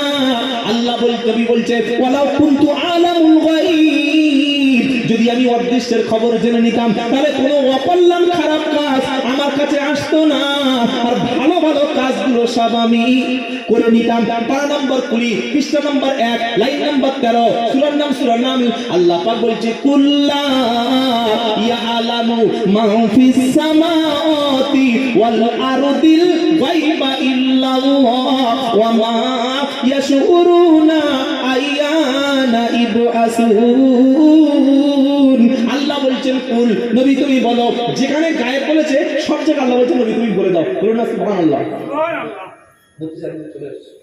নারে তাকবীর। আলহামদুলিল্লাহ, হুজুর চলে এসেছেন, নির্দিষ্ট সময় চলে আসবেন। আল্লাহ তাআলা শুনেন, আল্লাহ তাআলা যেখানে গায়বের ব্যাপারে নবীকে বলেছেন, সেখানে আল্লাহ বলছেন, কুল হাবিব বলো, লা ইয়ালামু মান ফিস সামাওয়াতি ওয়াল আরদিল গায়বা ইল্লাল্লাহ। আসমান এবং জমিনের মধ্যে আল্লাহ ছাড়া কেউ গায়ব জানে না। জোরে বলুন সুবহানাল্লাহ। তাহলে আহলুস সুন্নাতুল জামাত আমাদের আকীদা কি? গায়বের মালিক, গায়বের খবর একমাত্র আল্লাহ জানেন, আর কেউ জানেন না, এমনকি আল্লাহর নবী সাল্লাল্লাহু আলাইহি ওয়াসাল্লামও জানতেন না। তবে কি আল্লাহ তার রাসূলকে ওহী দ্বারা যে গায়বের খবরটুকু জানিয়েছেন, রাসূল সেই গায়বের খবরটুকু জানেন। জোরে বলুন না সুবহানাল্লাহ। কথা মনে থাকবে বাবা? আল্লাহ আমাদের সঠিকটা বোঝার তৌফিক দান করুক। আম্মা জান আয়েশা সিদ্দিকা রাদিয়াল্লাহু তাআলা আনহা, তিনি কাঁদতে শুরু করেছে, রাসূল 1 মাস হয়ে যাচ্ছে, রাসূল কারীম সাল্লাল্লাহু আলাইহি ওয়াসাল্লাম জানতেই পারেননি যে কি ঘটনাটা ঘটেছে। খুব ভালো করে শুনুন, যারা বলছে যে বেরেলিপন্থী বক্তাগুলো আহলে সুন্নাতুল জামাতের মতো আকীদা, সঠিক আকীদার সাধারণ মানুষদের ঈমান নষ্ট করার জন্য, আকীদা খারাপ করার জন্য গজল করে বক্তব্য করে আপনাদের ঈমান করার জন্য বলছে যে আল্লাহর নবী হাজির নাজির, আল্লাহর নবী গায়েবের খবর জানে, তাহলে তাদেরকে প্রশ্ন করুন যে 1 মাস হয়ে গেল নবী ওই আয়েশা সিদ্দিকার সঙ্গে স্বপ্নের কি ঘটেছিল ওটা বলতে পারলেন না কেন? কি যুক্তি কি বলে? 1 মাস তো নবী পুরো কি কর্তব্য বিমূঢ়, কি করবেন ভাবতে পারছেন না। এবার আয়েশা সিদ্দিকা বললেন আমার খাওয়া দাওয়া শেষ হয়ে গেল, আমি আর পুরো খাওয়াটা উঠে গেল, উনি এবার বিছানায় পড়ে গেলেন, অসুস্থ হয়ে গেলেন, একাদশ শরীর দুর্বল পাতলা মানুষ। কি শুনছেন আপনারা? বাপের বাড়ি গিয়ে দেখছেন আব্বাজান আবু বকর সিদ্দিক আর ওই মা উম্মে ওমান দুজনে ওই আল্লাহর কালাম যতটুকু নাজিল হয়েছে ততটুকু পড়ছে। তিনি খাটের উপরে শুয়ে আছেন, কাঁদছেন, কাঁদতে কাঁদতে কাঁদতে তার পানি শুকিয়ে গেছে। এত বড় অপবাদ কি করে আমার বিরুদ্ধে আব্দুল্লাহ ইবনে উবাই দিতে পারে? আম্মা জান আয়েশা সিদ্দিকা ভাবছেন। শুনছেন আপনারা? এবার 1 মাস হয়ে গেল, আল্লাহর নবী সাল্লাল্লাহু আলাইহি ওয়াসাল্লাম তিনি গেছেন আয়েশা সিদ্দিকার সঙ্গে দেখা করতে। জোরে বলুন সুবহানাল্লাহ। 1 মাস পর নবী সাল্লাল্লাহু আলাইহি ওয়াসাল্লাম নবীর স্ত্রীর সঙ্গে দেখা করতে গেছে। তো আমরা যখন আমাদের বিবির সঙ্গে দেখা করি আমরা প্রথমে বিভিন্ন কথা বলি, কিন্তু আল্লাহর নবী যখন দেখা করতেন বলতেন আসসালামু আলাইকুম। বলুন সুবহানাল্লাহ। আজ থেকে আপনি বক্তব্য শুনে কতটুকু আমল করবেন জানি না, তবে এইটুকু যেন আপনার জীবনে আমলে আসে যে যখন বাড়িতে প্রবেশ করবেন খালি বিবিকে বলবেন আসসালামু বলুন আলাইকুম। এটা বললে কি হবে? আল্লাহ তাআলা আমাদের মধ্যে ভালোবাসা, ভ্রাতৃত্ব, সৌহার্দ্য, মায়া, মহব্বত, প্রেম, প্রীতি বাড়িয়ে দেবেন। বলুন সুবহানাল্লাহ। খালি সালাম দেবেন বিবিকে, বাচ্চাকে, আত্মীয় স্বজনকে, যার সঙ্গে আপনার ঝগড়া হয়েছে বছরের পর বছর, মাসের পর মাস, কথা নাই, আপনার দেখলে সে মুখ ঘুরিয়ে নেয়, আপনি প্রথম কথা দাঁড়ালে ও শেষটা করে দাঁড়ায়, কি করে বললো বাঁচা না নেয়। শুনছেন? তার সঙ্গে দেখা হলে ভুল আপনি করেছেন, আসসালামু আলাইকুম ভাই ভুল হয়ে গেছে ক্ষমা করে দিও। সে যদি আপনাকে ক্ষমা করে, যেহেতু আপনি তাকে বড় কথা বলেছিলেন, আর আল্লাহ আপনাকে ক্ষমা করে দেবে। বলুন সুবহানাল্লাহ। আম্মাজান আয়েশা সিদ্দিকা শুয়ে আছেন খাটের উপরে, মানে কাঠের চৌকাঠের উপরে, আর ঘরের মধ্যে প্রবেশ করছেন আল্লাহ রাসূল যাচ্ছেন এবার ওই আবু বকর সিদ্দিকের বাড়ি, মানে অ্যাকচুয়ালি শ্বশুর বাড়ি, কি তাই নাকি? রাসূলুল্লাহ যাচ্ছেন, বিশ্ব নবী, এত বড় মর্যাদা সম্পন্ন ব্যক্তি আল্লাহ রাসূল পাক সাল্লাল্লাহু আলাইহি ওয়াসাল্লাম যাচ্ছেন, আয়েশা সিদ্দিকাকে বলছেন ওয়া আলাইকুমুস সালাম। সালাম দিলেন, আয়েশা সিদ্দিকা বললেন ওয়া আলাইকুমুস সালাম। সালাম দিয়ে নবী আয়েশা সিদ্দিকাকে দুটো কথা জিজ্ঞাসা করেছে। কটা? শুরু বলেন। দুটি। 1 নম্বর কি? আল্লাহর নবী বললেন আয়েশা তুমি সত্যি কথা বলো, এই যে 1 মাস তোমার বিরুদ্ধে আব্দুল্লাহ ইবনে উবাই মুনাফিকদের সর্দার মিথ্যা মিথ্যা কথা তোমার বিরুদ্ধে বলে বেড়াচ্ছে, আর ওই মুনাফিকদের সঙ্গে কিছু মুসলমান তারাও মুখ খুলেছে, তারাও হ্যাঁ হ্যাঁ হতে পারে, হ্যাঁ হ্যাঁ মনে হচ্ছে কিছু একটা হতে পারে, এমন কথা যারা বলছে, আয়েশা তুমি বলো সত্যিকারে সেদিন কিছু ঘটেছে কি বলো? যদি কোনো ভুল হয়ে যায়, যদি কোনো অন্যায় হয়ে যায়, তুমি তওবা করো, কারণ আমার আল্লাহ তওবাকারীকে বেশি ভালোবাসে। 1 নম্বর প্রস্তাব।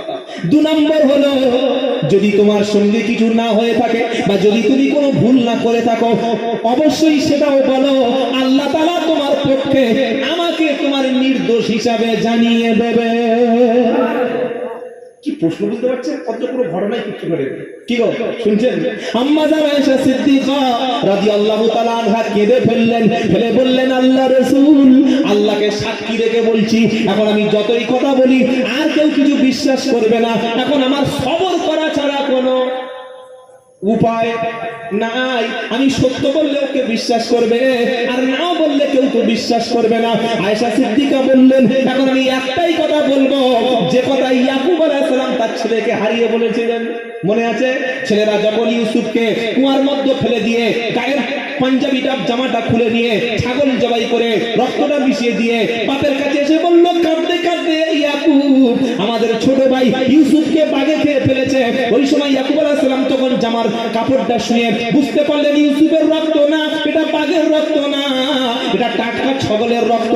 তিনি একটাই শব্দ সেদিন বলেছিলেন, পারা নাম্বার 12 সূরার নাম ইউসুফ। তিনি কি বলেছিলেন? ফাসাবুরুন জামিল ওয়াল্লাহু মুস্তাআনু আলা মা তাসিফুন।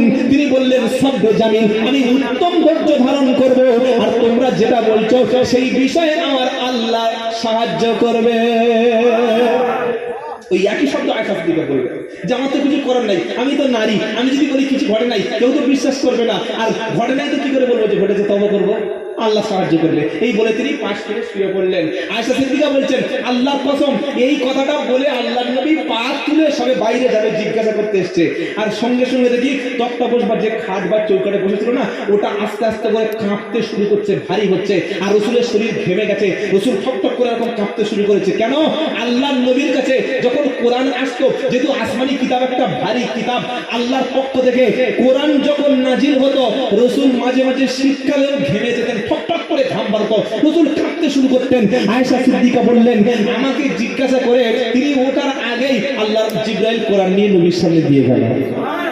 জোরে বলুন না। আয়েশা সিদ্দিকা বলছে আমি ভেবেছিলাম হয়তো আল্লাহ রসুলকে স্বপ্নে হয়তো বলে দেবে যে রসুল ওই যারা মুনাফিকরা বলছে ওসব আপনি ঘাবড়াবেন না, আয়েশা সিদ্দিকার নির্দোষ, এতটুকু বলে দেবে, যেহেতু স্বপ্ন মানে রসুলের স্বপ্ন কি সত্য। আরে কথা বলছেন না কেন?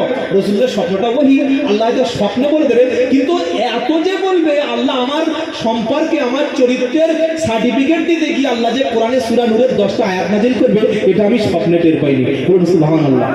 রসুল বসে ওদিকে ঘেমে যাচ্ছে আর জিবরাইল রসুলকে শোনাচ্ছে কি গো এবার পারা নম্বর 18 পৃষ্ঠা নম্বর 5 লাইন নম্বর 5 আয়াত নম্বর 10 সূরার নাম নূর। আল্লাহ বলছে ইন্নাল্লাযীনা ইউনাদুনাকা ইন্নাল্লাযীনা জাউ বিল ইফকি উসবাতুম মিনকুম লা তাহসাবুহু শাররাল লাকুম বাল হুয়া খায়রুল লাকুম। আল্লাহর নবী এবার সঙ্গে সঙ্গে বলল হে মুসলমান তোমরা শুনে রাখো ইন্নাল্লাযীনা জাউ বিল ইফকি, নিশ্চয়ই রাসূলের স্ত্রীর নামে যারা মিথ্যা অপবাদ রচনা করে এনেছে ওরা তোমাদেরই একটা দল। শুনছেন? ওরা কি আবু জেহেল না কাফের না, কোনো কাফের নয়, ওরা তোমাদের দল। মানে ওই যে বললাম আব্দুল ইবনে উবাই ও তো মুসলমান শিখেছিল, মাথায় টুপি পরেছিল, মুখে দাড়ি রেখেছিল, কোরআন মাঝে মাঝে শুনতো, নবীর ওয়াজ নসিহতে যেত, তাহলে ও তো নবীর দলের লোক। কি গো মুনাফিক, কিন্তু তার পরিচয়টা তো সে গোপন রেখেছে। আল্লাহ বলছেন নবী যারা তোমার স্ত্রীর বিরুদ্ধে এরকম একটা মিথ্যা অপবাদ এনেছে ওরা নিশ্চয়ই তোমাদের দলের লোক। তুমি ভেবেছো হুয়া শাররুল লাকুম, তুমি ভেবেছো যে মিথ্যা একটা অপবাদ এটা রটিয়ে দিয়েছে এটা সারা জীবন থাকবে, কতটা বাজে হলো কতটা অকল্যাণ হলো। আল্লাহ বলছে হাবিবি গো আমি বললাম বাল হুয়া খায়রুল লাকুম, বরং এটাই তোমাদের জন্য ভালো, কারণ তুমি ভেবেছিলে এটা বললে হয়তো আব্দুল্লাহ ইবনে উবাই তোমার চরিত্রটা নষ্ট করতে পারবে। আমি আল্লাহ আসমান থেকে কিতাব নাজিল করে আয়েশা সিদ্দিকার চরিত্র একদম পুরো পবিত্র, তিনি নির্দোষ, এটা আমি পরিষ্কার করে দিলাম, আর আব্দুল্লাহ ইবনে উবাইয়ের চরিত্রের মুখোশটা খুলে দিলাম। প্রথম আয়াত নাজিল হয়ে গেল, এবার দ্বিতীয় আয়াত নাজিল হচ্ছে জানেন, শুনছেন আপনারা? আর আল্লাহ বলছে লাউলা ইদ সামিতুমুহু, এই প্রথম যেটা বলেছে এটা নবীকে বলছে, নবী যে যারা অপবাদ দিয়েছে তারা তোমাদের লোক। এবার আল্লাহ মুমিনদের বলছে, কোন মুমিন? যে মুমিনরা আব্দুল্লাহ ইবনে উবাই হাটে বাজারে যখন মিথ্যা মিথ্যা কথা বলছিল আর দুটো একটা মুমিন মুসলমান খাঁটি মুসলমান তারা বলছে ওদের ভাই কি এরকম হয় না, হয় না? ইমাম সাহেব একটা ভুল করেছে, ইমাম সাহেবের শত্রু প্রত্যেক মহল্লা থাকে না, বলছেন না কেন? সব মহল্লা ইমাম সাহেবের দুটো একটা শত্রু কাঠি মারার লোক থাকে, সে বলছে আর দুটো লোক বলছে এরকম ধরনের শয়তান লোক। কি গো তো ওই মুসলমানদের আল্লাহ বলছে লাউলা ইদ সামিতুমুহু ফান্নাল মুমিনুনা ওয়াল মুমিনাতু বিআনফুসিহিম খায়রা ওয়া ক্বালু হাদা ইফকুম মুবিন। জোরে বলুন সুবহানাল্লাহ। আল্লাহ বলছে হাবিব গো যখন মুসলমানরা শুনলো যে নবীর বিরুদ্ধে নবীর স্ত্রীর বিরুদ্ধে এরকম মিথ্যা একটা ঘটনা, জান্নাল মুমিনুনা ওয়াল মুমিনাতু বিআনফুসিহিম খায়রা, মুমিন পুরুষ এবং মুমিনা নারী কেন এটাকে কল্যাণকর বললো না? কেন তারা বললো না? তারা ভালো ধারণা করলো না নবীর স্ত্রীর চরিত্র নিয়ে? যখন তারা প্রশ্ন শুনলো কেন নবীর স্ত্রীর চরিত্র ভালো, এই কথাটা তারা কেন বললো না? তারা কেন বললো না ওয়াকালা হাদা ইফকুম মুবিন? আব্দুল্লাহ ইবনে উবাই সে তো মুনাফিক, সে তো নবীর দুশমন, তার কাছ থেকে রাসূলের চরিত্র নিয়ে প্রশ্ন তোলা। কিন্তু মুমিন যখন শুনলো কেন মুমিনরা বললো না যে নবীর স্ত্রীর দ্বারা এমন কাজ হতে পারে না? এটাই মুমিনদের বলা উচিত ছিল। জোরে বলুন। এবার তৃতীয় আয়াত আল্লাহ বলছে, এবার এই শরীয়তের নির্দেশ আছে যে যদি কোনো সতীসাধ্যী নারীর বিরুদ্ধে, পবিত্র নারীর বিরুদ্ধে আপনি মিথ্যা অপবাদ দেন, 4টে সাক্ষী হাজির করতে হবে। শুনছেন আপনারা? এই যে খালি থানায় গিয়ে বললে আপনারা ধর্ষণ করেছে, বা থানায় গিয়ে একটা নারীর বিরুদ্ধে মিথ্যা অপবাদ দিলে হবে না। আল্লাহ বলছে যদি কোনো নারীর বিরুদ্ধে তোমরা জেনার তহমত দাও, তাহলে তার ওই 4টে সাক্ষী হাজির করতে হবে। আল্লাহ নবীকে বলছে, শোনো, যারা আয়েশা সিদ্দিকার বিরুদ্ধে এই মিথ্যা অপবাদটা 1 মাস ধরে প্রচার করেছে, জাউ আলাইহি বিআরবাতি শুহাদা ফাইয লাম ইয়াতু বিশুহাদাই ফাউলাইকা ইনদাল্লাহি হুমুল কাযিবুন। আল্লাহ পাক বলছে, হাবিব গো, আমি আল্লাহর ঘোষণা, যদি কেউ কারো বিরুদ্ধে মিথ্যা জেনার তহমত দেয়, 4টে সাক্ষী হাজির করতে হবে। ওই যে সমস্ত মুনাফিকরা আপনার স্ত্রীর বিরুদ্ধে মিথ্যা তহমত দিচ্ছে, ওরা 4টে সাক্ষী তো হাজির করতে পারে নাই, সুতরাং আল্লাহর আইনে ওরা হলো মিথ্যাবাদী। শুনছেন আপনারা? গোটা সমাজকে আল্লাহ একদম সাবধান করে দিল। দিয়ে আল্লাহ মুমিনদের বলছে, কারা? যারা ওই মুনাফিকের কথা শুনে লাফিয়েছিল, ওদের বলছে, ওয়ালাউলা ফাদলুল্লাহি আলাইকুম ওয়া রাহমাতুহু ফিদ দুনিয়া ওয়াল আখিরাহ লামাসসাকুম ফীমা আফাদতুম ফীহি মিন আযাবিন আযীম। আল্লাহ বলছে, ও মুমিনেরা, তোমরা শোনো, যখন তোমরা নবীর এই কথাটা, নবীর স্ত্রীর কথাটা মিথ্যাভাবে সমাজে প্রচার করেছিলে, আমি আল্লাহ যদি আমার দয়া, আমার অনুগ্রহ তোমাদের মধ্যে না থাকতো, তোমাদের যদি ক্ষমা না করতাম, তোমরা যে কাজে লিপ্ত হয়েছিলে সবগুলো কঠিন শাস্তির মুখে পড়ে যেতে। কি শুনছেন আপনারা? আলেমের বিরুদ্ধে গীবত নয়, কোন মাওলানা সাহেবের বিরুদ্ধে মুখ খোলা নয়, মুখ খুলছে রসুলের স্ত্রীর বিরুদ্ধে, যে রসুলের স্ত্রী হচ্ছে আমাদের মা, যে রসুলের স্ত্রীটা একদম কলঙ্ক, যারা একদম সম্পূর্ণ আল্লাহর পক্ষ থেকে সার্টিফিকেট প্রাপ্ত, এবং রসুল হচ্ছে সমস্ত চরিত্রের উপরে, সুচরিত্রের উপর প্রতিষ্ঠিত। সুবহানাল্লাহ। তোমরা যদি আল্লাহর দয়ার মধ্যে না থাকতে, ঈমান যদি না থাকতো, রসুলের উপরে ঈমান যদি না আনতে, আমার দয়ার অনুগ্রহ যদি না থাকতো, তোমরা যে বিষয়ে মুখ খোলা শুরু করেছিলে, আযাব এসে তোমাদের ভিড়ে ধরতো। কি বলছো? সাবধান করে দিচ্ছে। তারপর আল্লাহ আরো বলছে, কি বলছে জানেন? আল্লাহ পাক এবার বলছেন, হে মুমিনেরা, লাউলা ইদ সামিতুমুহু কুনতুম মা ইয়াতাকাল্লামা বিহাদা। যখন তোমরা এই কথাটা শুনলে, রাসূলের স্ত্রীর কথাটা, তখন তোমরা কেন বললে না এরকম কথা বলা উচিত নয়? কি বলা উচিত ছিল না? আর বলছেন না কেন? একটা আলেম, একটা পীর সাহেব, একটা মুফতি সাহেবের কথা, তার কোন একটা বাজে রিপোর্ট আমাদের কানে হতে পারে, যেমন আমরা শুনেছি, আমার কাছে সেটাও শেয়ার করে দেওয়া, সেটা নিয়ে আরো সমাজে হাইলাইট করা। আমার তো উচিত ছিল যে বলা, না, আমাদের মুফতি সাহেব, মহাসাহেব বা আমাদের ইমাম সাহেব এমন কাজ করতে পারে না, এটা বলা উচিত ছিল না, ছিল না? আল্লাহ বলছে, শোনো, যখন তোমরা শুনলে, তোমরা কেন বললে না যে আল্লাহ মহান, আল্লাহ পবিত্র, আর রসুলের স্ত্রীতে ছি এমন কথা বলিস না? এটা বলা উচিত ছিল, যে তোমরা বলোনি।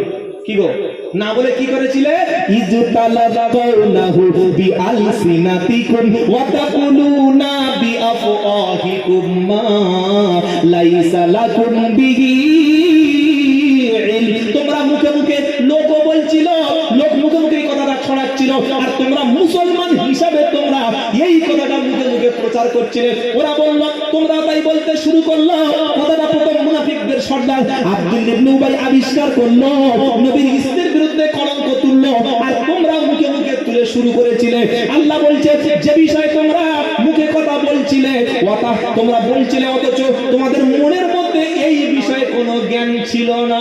কি তোমরা সেখানে গিয়েছিলে? যাওনি? তোমরা দেখেছিলে?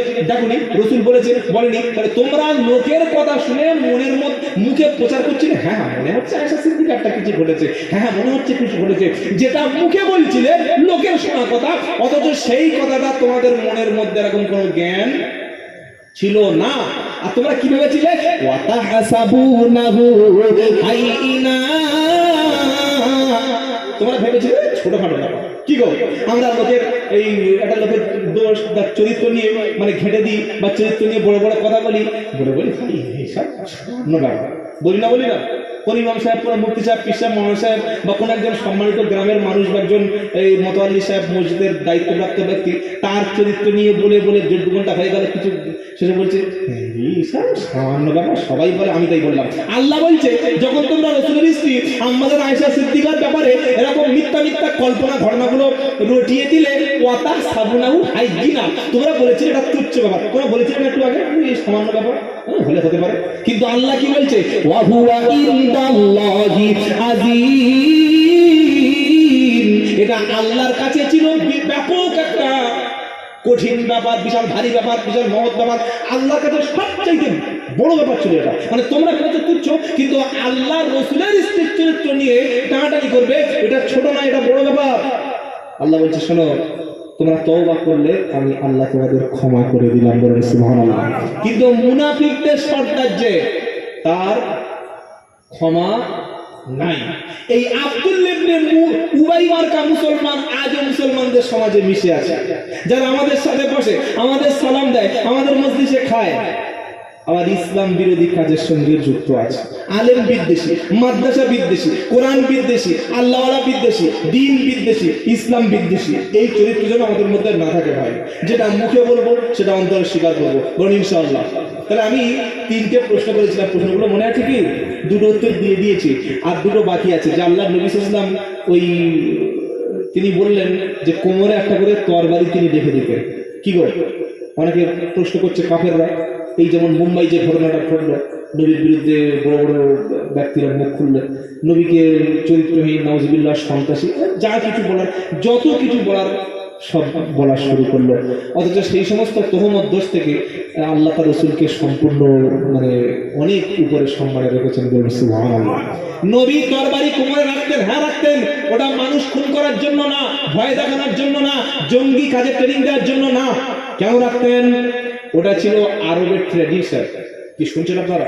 নেপালি আপনারা দেখেন ওরা হাতে তলোয়ার রাখে। বা আমাদের দেশে শিখ সম্প্রদায়, শিখ, ওদের হাতে থাকে বালা, হাতে থাকে একটা অস্ত্র।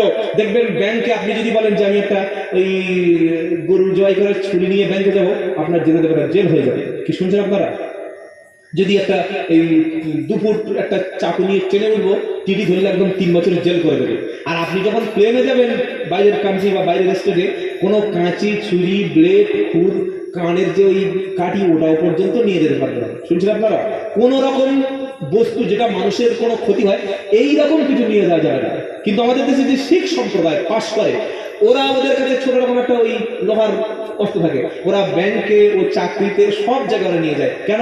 ওটা ওদের ট্র্যাডিশন, ঐতিহ্য, পরম্পরা হয়েই আসছে। তো আরবের জমিনে ও বাচ্চা কি বুড়ো কি সবার কোমরে একটা করে তরবারি রেখে দিত, ওটা আত্মরক্ষা করার জন্য। আপনি যদি জীবনতলা বাজারে গিয়ে বলেন যে আমি 2 লাখ টাকা দিচ্ছি, আমার একটা AK-47 দাও, আপনার বিরুদ্ধে কেস হয়ে যাবে। কি হবে না? হবে না। আপনাকে অ্যাপ্লাই করতে হবে, আমার জীবন হুমকির মুখে, আমি এরকম একটা ভিআইপি ক্যাটাগরির লোক, সরকার এসে বা ওই যারা নিরাপত্তা বাহিনী, ওরা সার্ভে করে দেখবে যে আপনার জন্য লাইসেন্স দেবে কিনা অস্ত্রের, তবে আপনি লাইসেন্স পাবেন। সবার জন্য লাইসেন্স দেবে না। কিন্তু যদি আপনি আমেরিকায় যান, আমেরিকা এরকম বাজারে হাটে সব জায়গায় 1.5 লাখ 2 লাখ টাকা দিলে একটা মাল আপনার হাতে তুলে দিল, ও মাস্টারের হাতে, ছাত্রের হাতে, পুলিশের হাতে, চোরের হাতে, ডাকাতের হাতে, সবার হাতে আছে। তো ওটা মানুষ খুন করার জন্য নয়, ওটা হচ্ছে ট্র্যাডিশন। যাই হোক, মুফতি সাহেব হুজুর এসে গেছেন, আমার উস্তাদ। সকলে একবার জোরে তাকবীর দেন, নারায়ে তাকবীর, নারায়ে তাকবীর। বাৎসরিক বিশ্ব নবী দিবস, বাৎসরিক